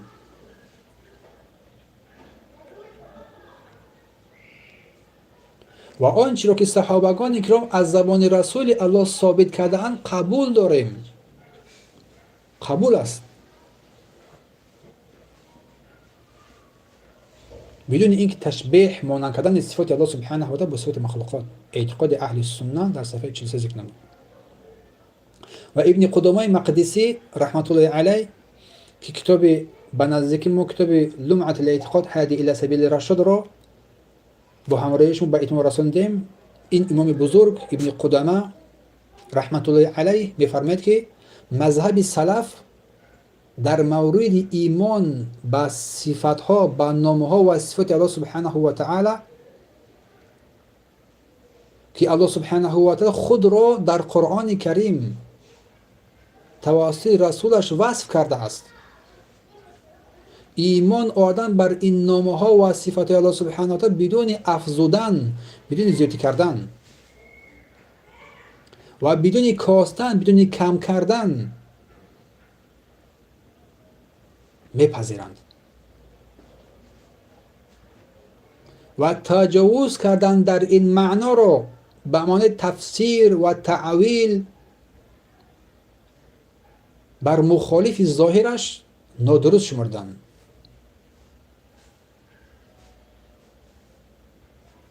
بلکه این صفات ها را چگونه که الله در خود ثابت کرده است و رسول الله بیان کرده است تصدیق کردند و علم کیفیت آن را بر الله سبحانه و تعالی گذاشتند، واگذاری کردند.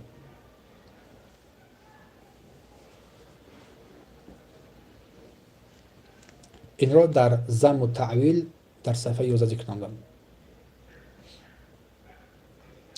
امام حافظ ابن رجب حنبلی رحمت الله علیه میگوید که و دیدگاه درست، یعنی که نظر درست و صحیح همان دیدگاه سلف صالح است که آیات های صفات و احادیث را که در باب صفات وارد شده اند چنان که وارد شده اند میپذیرند، پذیرفتند و تصدیق کردند بدون اینکه آنها را تفسیر نمایند، بدون بیان کیفیت آن، بدون بیان چگونگی آن و بدون اینکه به چگونگی آن بپردازند و بدون اینکه برای آن مثال ها بزنند قبول کردند. و می‌فرماید که از هیچ یکی از آنها از سلف صالح، از صحابگان کرام و کسانی که بعد از آنها آمدن از آنها پیروی کردند، از هیچ یکی از آنها مخالف این رسالت ثابت نشده است و صحیح نیست.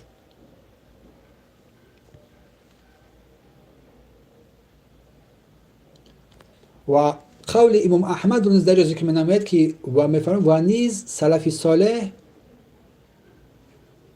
در معنای آنها، در معنای باب صفات الله سبحانه و تعالی فرو نرفتند، چقور داخل نشدند و نه در این معنا مثال ها نزدند.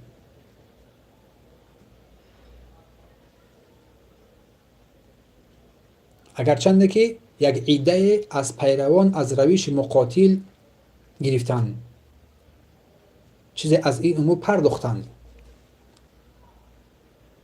البته که می‌فرماید که در این مورد از مقاتل پیروی کردن نمی‌شود، از او اخطا کردن نمی‌شود، بلکه از ائمه پیروی کردن می‌شود، همچون ابن مبارک، همچون مالک، همچون ثوری، همچون اوزاعی، همچون شافعی، همچون احمد، همچون اسحاق و غیر از عالمان کبار اهل سنت. به آنها در این باب اخطا کردن می‌شود. اینا اصلا ائمه بزرگ.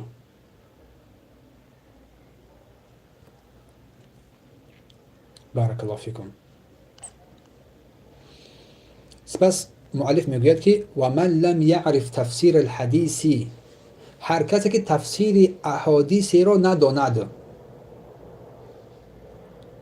و یبلغه عقله و عقلش بر آن نگیرد، عقلش درک آن را نکند، عقلش بر آن نرسد، و قد کفی ذلك و احکم له، برای وی انا همین اندازه کافی است که آن را تصدیق نماید. فعلیه الایمان به، بر وی لازم است که بر آن ایمان بیاورد و تسلیم و بر آن تسلیم شود. مثل حدیث صادق المصدوق، مثل حدیث صادق و مصدوق. و اینجا اشاره، در اینجا اشاره بر حدیثی که در صحیحین از عبدالرحمن عبدالله ابن مسعود رضی الله عنه روایت است که گفتند که رسول الله صلی الله علیه و سلم صادق و مصدوق است و بر ما گفت ان احدکم یجمع خلقه فی بطن امه 40 یوما، به درستی که با وجود آوردن یکی از شما در شکم مادر است 40 روز. فی بطن امه نطفتن، 40 روز در شکم مادرش آب منی قرار میگیرد، واقع میگردد.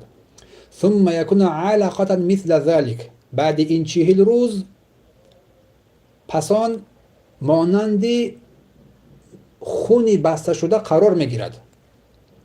ثم یکون مضغه مثل ذلك، سپس مقدار یک پارچه گوشتپاره تبدیل میگردد. ثم یرسل الیه الملک فینفخ فیه روح، سپس بعد این ملائک به سمع این جنین روانه کرده می شود و در آن روح دمیده می شود. فیؤمر باربع کلمات، سپس بر 4 کلمه امر کرده می شود.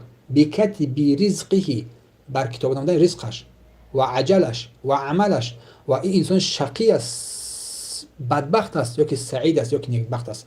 فوالله الذی لا اله غیره، قسم به نام آن ذاتی که غیر او معبود بر حق نیست. ان احدکم لیعمل بعمل اهل الجنه، به درستی که یکی از شما عمل اهل جنت را انجام میدهد. ما یکون بینه و بینها ذراع، بین این بنده و بین مرگش هیچ ما یکون بینه و بینها ذراع، بین این بنده و بین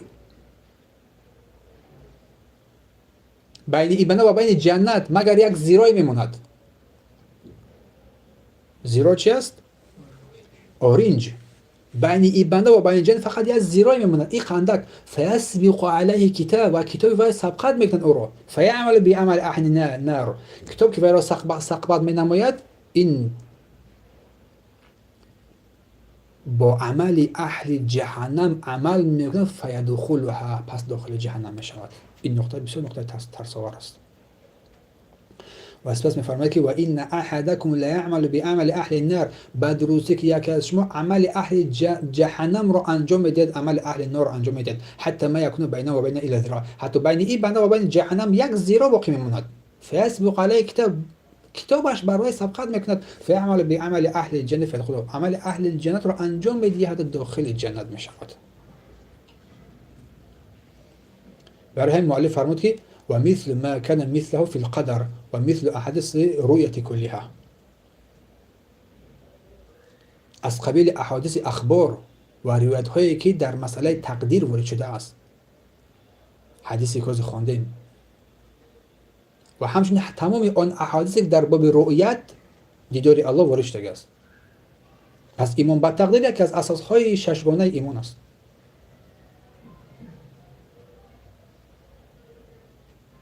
که در باب ایمان، در باب رکنهای ایمان ذکر کردیم در بالا. ایمان به الله، فرشتگان، کتابها، رسولان و پیامبران، ایمان به تقدیر نیک و بعد آن همچنین.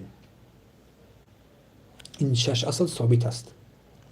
و قول الله سبحانه و تعالی در این باره در سوره بقره: آمن الرسول بما انزل الیه من ربه والمؤمنون، ایمان آوردن رسول بما انزل الیه، و آنچه که از جانب الله بر اون نازل شده است، و المؤمنون هم ایمان آوردن. کل آمن بالله، همه آنها رسولان و پیامبران و مؤمنان به الله ایمان آوردند و ملائکه ها و کتاب ها و رسولان و لا نفرق بین احد من رسلی. این نقطه مهمی است که طایفه های در اینجا گمراه شدن و بین هیچ رسول فرق نمیگذاریم، تفریقه نمیگذاریم. نه اینکه بعضی از رسول بپذیریم بعضی از رسول نپذیریم، بلکه همه اونها ایمان میآوریم.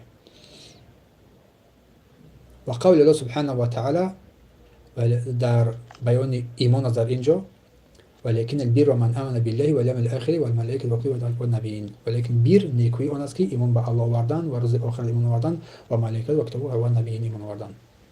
5 اصول ایمان. و در بیان قدر باشد قول الله سبحانه و تعالی ان كل شيء خلقناه بقدر.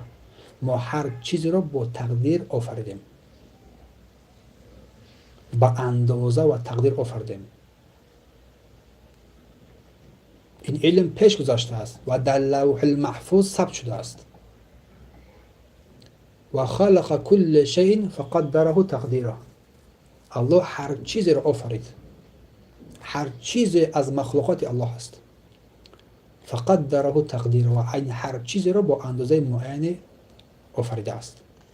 و نیز الله می‌فرماید که و ما یکفر بالله و ملائکته و کتبه و رسله، هر کس که کافر شد به الله و ملائکه و کتاب و رسولان و روز آخرت فقد ضل ضلالا بعیدا، به درستی یک گمراهی عمیق چقور در آمده است.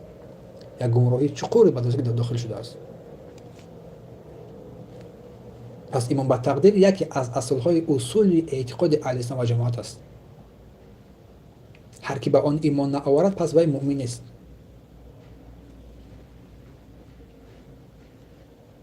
چون الله اسلام را در این اصول ششگانه، اسلام را در اصول پنجگانه و اصول ششگانه ذکر نمود. پس قدر چی است؟ قدر این که الله میداند آنچه واقع می شود و آن را در لوح المحفوظ کتابت نموده است. در لوح المحفوظ آنچه که واقع شدنی است و در این هیچ شک و تردید نیست، آن را الله سبحانه و تعالی میداند و آن را در لوح المحفوظ کتابت کرده است. و ایمان بر این که هیچ چیز پیدا نمیگردد، پیدا نمیشد مگر با اراده و تقدیر الله سبحانه و تعالی. اراده او، ایمان بر این که او خالق تمام چیز است، تمام هستی است. هیچ چیز در این عالم پیدا نمیشد مگر به اراده و تقدیر الله سبحانه و تعالی. او خالق هر چیزی است. و ابن قیم رحمت الله علیه 4 نمود تقدیر را بر ما ذکر یادآوری کردند. تقدیر اول تقدیر عمومی است که امام مسلم در حدیث عبدالله ابن عمرو ابن عاص این را بیان کردند که رسول الله صلی الله علیه و سلم فرمودند که كتب الله مقادیر الخلائق قبل ان يخلق السماوات والارض. الله سبحانه تقدیر تمام مخلوقات را 50,000 سال پیش، به 50,000 سنه، 50,000 سال پیش این که آسمان ها زمین را بیافرد این را آفرید. قال و عرش علی الماء، در حالی که عرش الله سبحانه در بالای آب قرار داشت. این تقدیر عمومی است. دوم تقدیر سین و سال است. از حدیث ابن مسعود در صحیحین اشاره میکند که در بالا گفتیم با وجود آوردن هر کدام ما و شمایان در بطن مادر از 4 چیز کتابت می شود. کتب رزقه، رزقش، عملش، اجلش و شقی است که بدبخت است، در بخاری. و تقدیری سالانه هست. تقدیری سالانه. قول الله سبحانه و تعالی در شب قدر فیها یفرق کل امر حکیم. در شب قدر هر فرمان موافق حکمت صادر می شود و هر چیز در یک سال رخ می دهد، روی می دهد. از زندگی، مرد، فقر، خیر، شر، غیر چیزها. این فرمان از جانب الله است و تقدیر هر روزه که قول الله سبحانه و تعالی کل یوم هو فی الشأن، کل یوم هو فی الشأن، و او هر روز در شأن و کار است. و رسول الله صلی الله علیه و سلم در حدیث فرمودند که در فرموده این قول الله سبحانه و تعالی و او هر روز در شأن و کار است، گفتند که آن کار است که گناهان را می آمرزد، غمگینی را دور می سازد، بعضی را بلند می سازد و بعضی را پس می زند. در ابن ماجه خلاصه ابن حدیث رو حدیث حسن خوب گفتن. یعنی پس ایمان به تقدیر در برگیرنده 4 مرتبه: علم، کتابت، مشیت و اراده.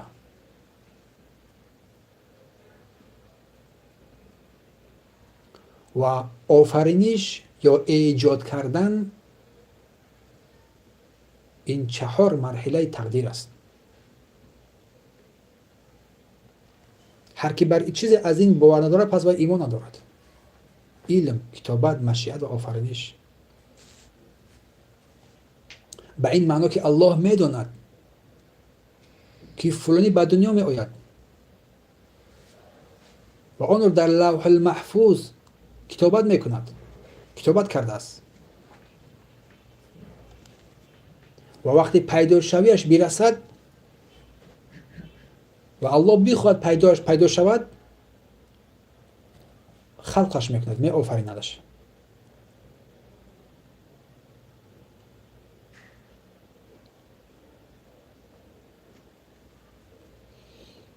پس در اینجا سببها و دلیل‌های رسیدن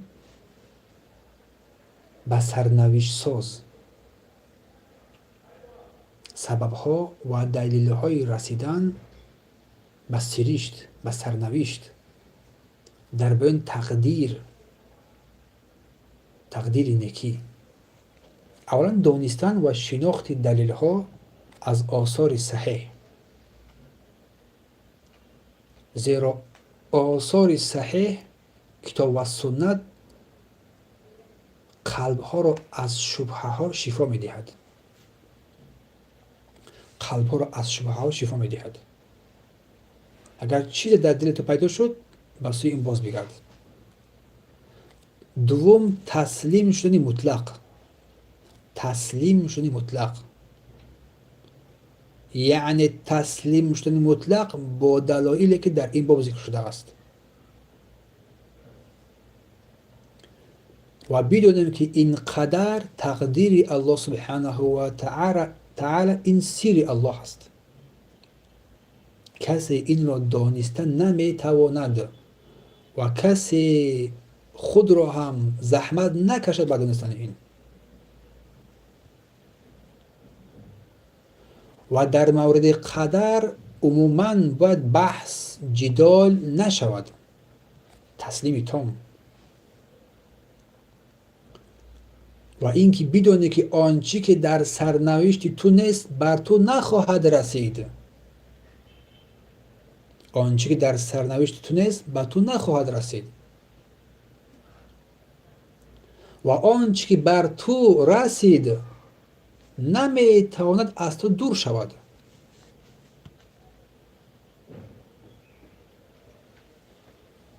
پس بر هر زن و مرد مسلمان واجب است که دری و قضا و قدر تقدیر نیک بد را ببندد، چون این سیر الهی است، کسی بر آن رسید نمیتواند. و علاج این آن است که پیامبر برای ما تعلیم دادن اگر مصیبت برای انسان رسید قدر الله ما شاء فعل، تقدیر الله آن چیزی که بخواهد می شود، انجام می‌یابد. این تقدیر الله از هر چی بخواهد آن می شود، نه هر چیزی که تو بخوای آن می شود، بلکه الله هر چیزی که بخواهد آن می شود. و خواستیتون نیز به اراده الله قرار میگیرد. خواستیتون نیز با اراده الله سبحانه و تعالی قرار میگیرد. و نقطه آخر از این کتاب مبارک و همین درس رو جمع بست میکنیم. مؤلف میفرماید که و مثل احادیث رؤیت کلیها در آخر سخنش، و نیز همچنین تمام احادیثی که در باب رؤیت وارد شده اند در اثبات این که مسلمانان در آخرت پروردگارشون را میبینند. احادیث صحیح و معتبر در این مورد وارد شده است، از جمله حدیث جابر بن عبدالله بجلی رضی الله عنه که در نزد رسول الله صلی الله علیه و نشسته بودم، میگوید که ماه شب 14 به سوی ماه شب 14 نگاه کرد و فرمود اما انکم سترون ربکم، ادروسی که شما پروردگارتون میبینید کما ترون هذا القمر، چون این قمر این ماه طور دسته همین گونه پروردگار میبینید. لا تضامون فی رؤیته، در دیدار آن مشقت برای شما نخواهد بود.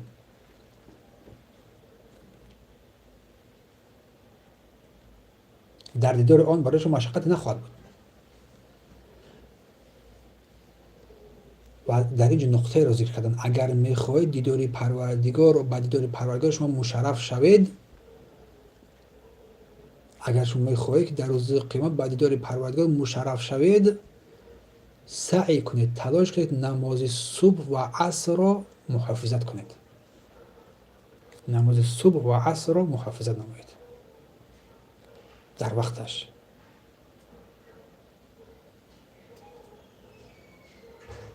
و سپس جابر این آیت رو تلاوت کردند.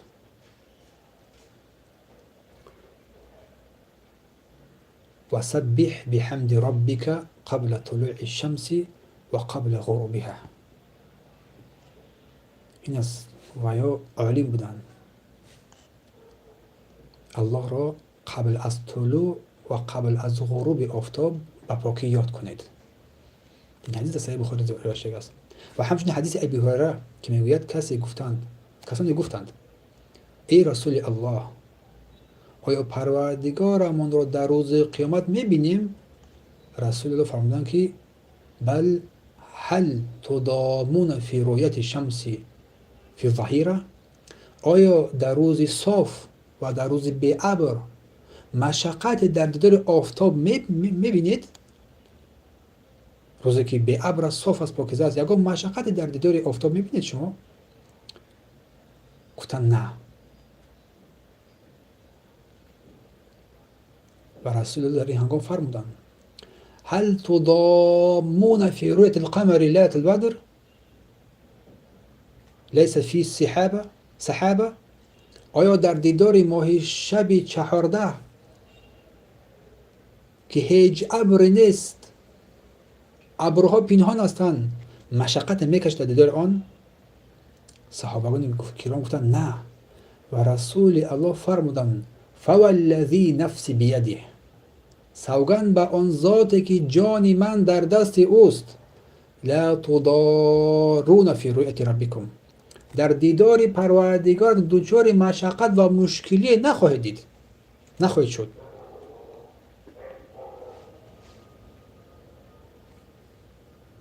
روایت مسلم است و ابی داود این روایت کردند. و همچنین حدیث ابی سعید خدری رضی الله عنه، ای رسول الله، آیا در روز قیامت پروردگارم را میبینیم؟ گفتند. و همچنین رسول الله گفتند که هل تضامون فی رؤیت الشمس و القمر، آیا در دیدار آفتاب و ماهتاب شما یگاه مشقت میکشید؟ اذا کان صحوا، اگر که آفتابی باشد ماه نباشد. گفتند نه. فانکم لا تضارون فی رؤیت ربکم یومئذ، و طور قطع تأکید کردم که شما در آن روز پروردگارتان را در دیدار پروردگار مشقت نمیکشید. روایت بخاری و مسلم است. و حدیث صهیب ابن سینان رضی الله عنه که فرمود که رسول الله صلی الله علیه و فرمود اذا دخل اهل الجنة الجنة، اگر اهل الجنت داخل جنت شوند، قال یقول الله تبارک و تعالی، گفتند که الله سبحانه و تعالی میفرماید تريدون شيئا ازیدکم. الله تبارک و تعالی وقتی اهل جنت داخل جنت میشن بر آنها میپرسد آیا میخواید چیزی دیگری رو، آیا نعمت بیشتری میخواید برایشون بدهم، برایشون بیافزایم؟ فیقولون الم تبید وجوهنا، ای پروردگار آیا چهره های ما رو سفید نکردی؟ یکی ما رو از جهنم نجات دادی، ما رو خوشبخت گرداندی. الم تدخلنا الجنت، آیا پروردگار تو ما رو داخل بهشت نکردی؟ و تنجینا من النار، پروردگار آیا ما رو از جهنم نجات نبخشیدی؟ قال میگوید فیکشف الحجاب، این هنگام است که حجاب برداشته می شود، این هنگام است که حجاب برداشته می شود. فما اعطوا شیئا احب الیهم من نظر الی ربهم عز وجل، این جنت با تمام زیبایی ها با زینت هایش، میفرماد رسول الله فما اعطوا شیئا، چیزی دادن نشد بر آنها دوست داشته تر از نظر کردن بر روی پروردگارشان. هیچ چیز زیبایی را دیگر در آنجا جز دیدار پروردگار نیفتند. روایت بخاری و ترمذی و ابن ماجه است. و همچنین حدیث ابو موسی اشعری رضی الله عنه روایت میکنه رسول الله صلی الله علیه و فرمودند جنتان من فضة، دو باغ است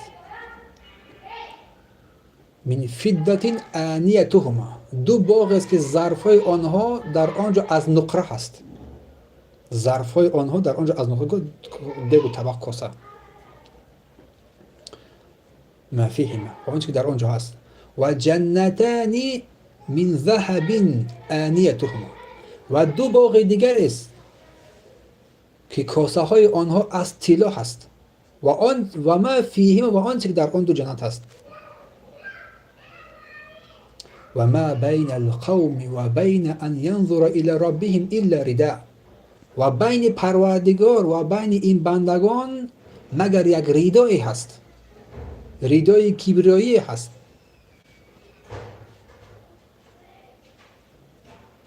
و بین بهشتیان اهل بهشت و پروردگارشان که در این بهشت عدن، بهشت جاودانه نگاه کنند، یک مانع جز حجاب کبریایی در صورتش نیست که در حدیث بالا ذکر کردن که بعد کشیده می شود، گرفته می شود. روایت بخاری و مسلم است و ترمذی و نسائی.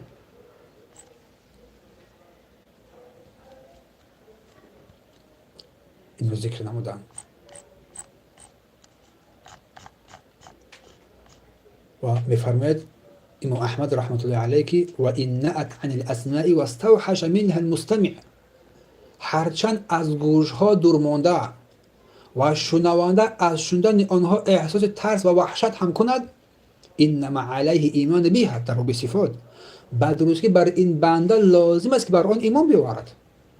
صفاتی که در بالا ذکر نمودیم همه این، اگرچه از شنیدن اینها انسان در دهشت در وحشت بیفتد، احساس ترس هم کند، وحشت هم کند، بلکه برای وی لازم است که به آن ایمان بیاورد. و ان لا یرد شیئا و ان لا یرد منها حرفا واحدا، حتی یک حرفی آن را رد نکند. و غیرها من الاحادیث المأثورات عن الثقات، و غیر همچنین در مورد احادیث دیگری که روایت ثقه روایت کرده هستند. ابن قاسم می‌فرماید که این احادیث نزد ما حق است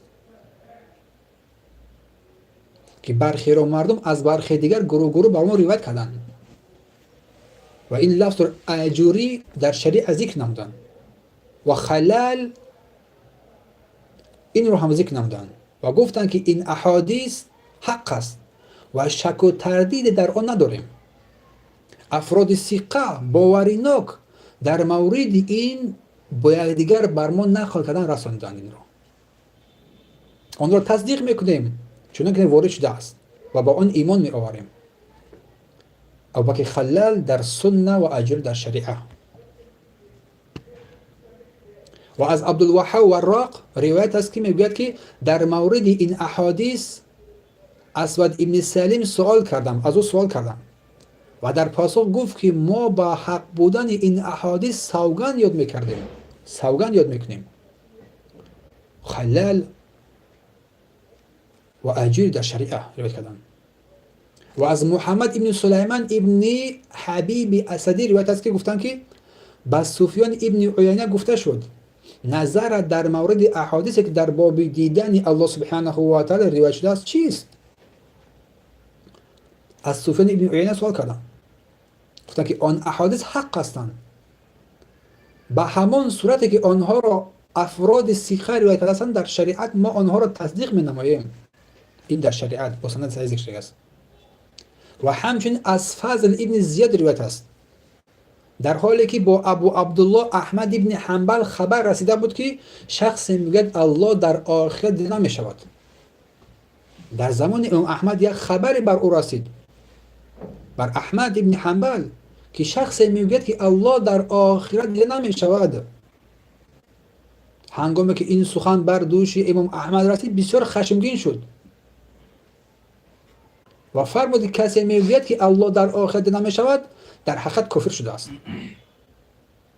کسی که میگوید که الله در آخرت دیده نمی شود در حقیقت کافر شده است. و لعنت و خشم و غضب الله و خشم و غضب مردم بر آن بود. آیا الله متعال نفرموده است وجوه یومئذ ناظره الی ربها ناظره، که در آن روز چهره ها شادمان به سوی پروردگار خود نظر میکنند؟ و نیز قول الله سبحانه و تعالی که کلا انهم عن ربهم یومئذ لمحجوبون، هرگز چون نیست قطعا ایشان در آن روز با سبب آن کارهایی که در این دنیا زحمت کشیدن از دور پروردگارشون محروم نمیشوند.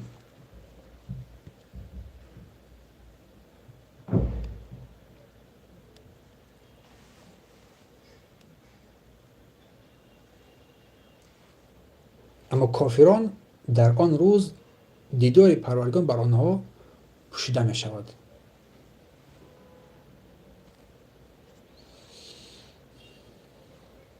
پس این آیه ها بیانگر آن است که امام احمد گفته است که مؤمنان در آخرت الله متعال را می بینند.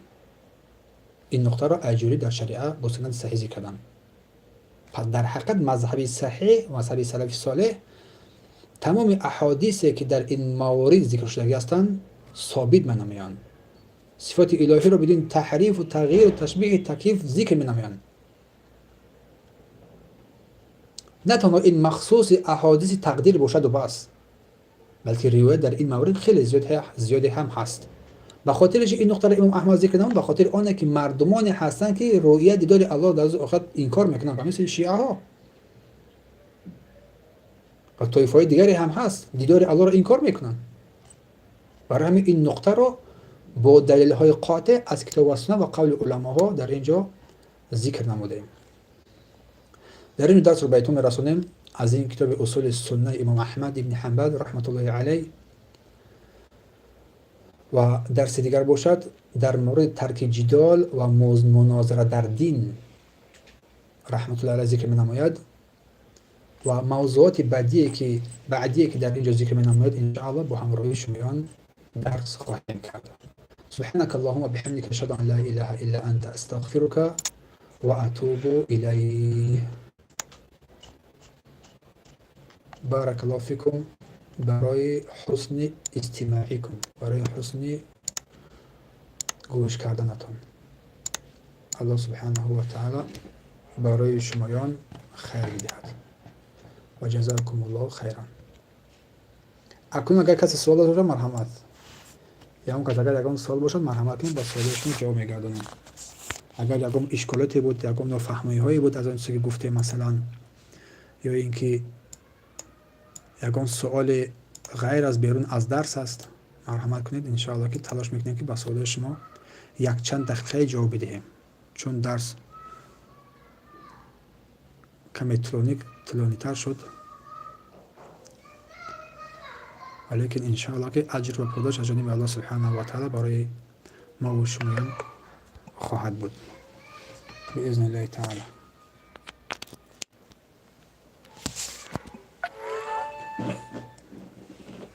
صدای من بکشین. خب صدای شما رو بکشین. شما کنی ما صدای شما رو بکشین. شما در وجه روان کنید ما بدونیم کی هستی صدا بکشین.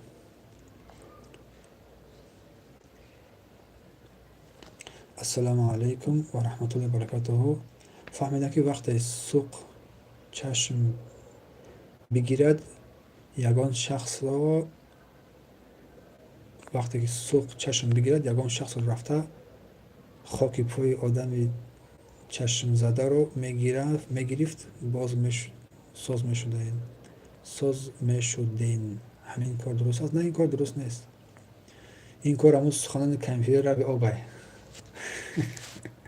همون سخنان کمپیوتر لب آبه. این کار تمام درست نیست. در این کار الله سبحانه و تعالی شفا را قرار داده است. این عمل نادرست است. بلکه اگر آدم چشم کرده شود، چگونه که روایت صحیح در این مورد اومده است، همون چشم انسانی که چشم کرده است از آب آن گرفته، آب غسل آن، آب طهارت آن گرفته انسان غسل میکند. با این چیز انشاءالله که انسان شفا مییابد. و این حالت هم در زمان رسول الله بود، رسول الله شده بود و رسول الله این بوده توصیه دادن صلی الله علیه و سلم. نه اینکه خاکی چشم کرده رو گرفته با آن چیکار کنی گفتن؟ نه این سخن درست نیست. همین کانال در دیال حق ترانس دست برداشتگی هستم. نه گفتم آخه یگان کس دست برداشتگی نه دستم آخه جهان محکم است. می کسی دست بردارد نکشه آخه. کنی دست بردارین دستاتون نبینیم آخه بکشه. هیچ کس دست نبرداشته است. سلامت باشید.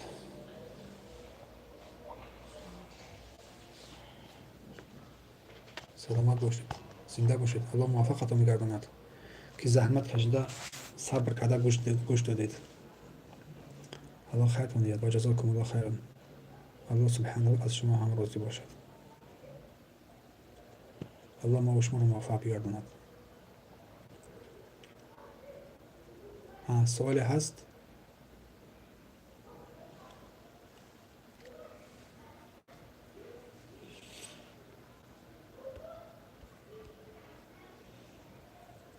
سوالی باشد بنویسید یا اینکه دست بردارید.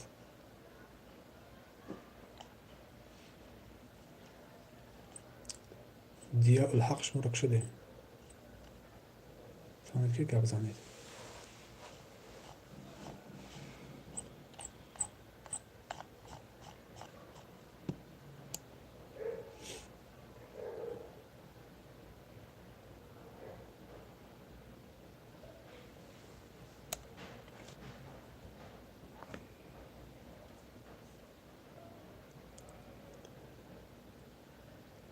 السلام علیکم و رحمت الله. تا جایی که شنیدم خاتم طلا بود. آیا ممکن بود استفاده آن؟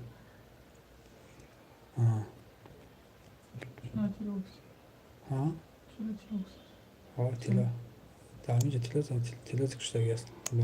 بله خاتم طلا رسول الله خاتم طلا کرده بودن، پس گرفتن. بله سپس حرام بودن آن ثابت شد. ولی که قبل از این سوالش با این است قبل از این آن حلال بود. الله اعلم. الله دونتر است، نمیدونم راستی.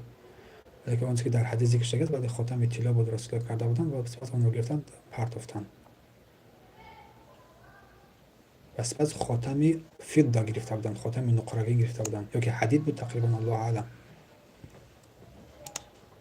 خاتم پیامبر صلی الله علیه و خاتم پیامبر صلی الله علیه و از خاتمی که داشتن مهر نبوتش بود میزدن پیچد. ای نقره بود که ایوهان نقره بود. تقریبا نقره بوده. سپس نقرگین گرفتن و آن را سپس خلیفه ابوبکر و عمر و عثمان در زمان عثمان این چله گم شد و رسول الله از نبوت شدن که خبر کرده بودن که همین چله که گم شد و اختلاف سر می شود. بعد از زمان خلیفه عثمان که چاله در عمود شغل 70 گم شد، من یک ویدیوی هست انشاءالله اون ویدیو را کرده برای شما میفرستم که در کجا آن چاله گم شده بود و آن چاهی گم شده بود در همونجا پیامبر الله با ابوبکر با عمر با عثمان در اونجا قرار داشتن. آن را برای شما انشاءالله که یک ویدیو کردم میفرستم آن موضع را آن مکان را تا که از اونم با خبر شوید. السلام علیکم. فتره مدتی معینی چه داشت حرام کرده شده این هنگام اما حالت دستن اما حالت از چالش گرفته همون رو بله معلومه شد که در یک مدت رسول الله همون چاله که ذکر که در این حدیث ذکر شده است مدت یک چاله طلا داشتن رسول سلام و دیدن که مردم هم این کار کرده هستن پس آن رو گرفتن و دور کردن و مردم هم رو دور کردن وقتی که حرام گردید. السلام علیکم و رحمت الله و علیکم السلام و رحمت الله. استاد یک پسر بچه اندازه میتواند خودش را معلم کند معرفی کند با دختری که باید بگیرد. این را رؤیه شرعی میگویم برادر گرامی، در شریعت رؤیه شرعی است.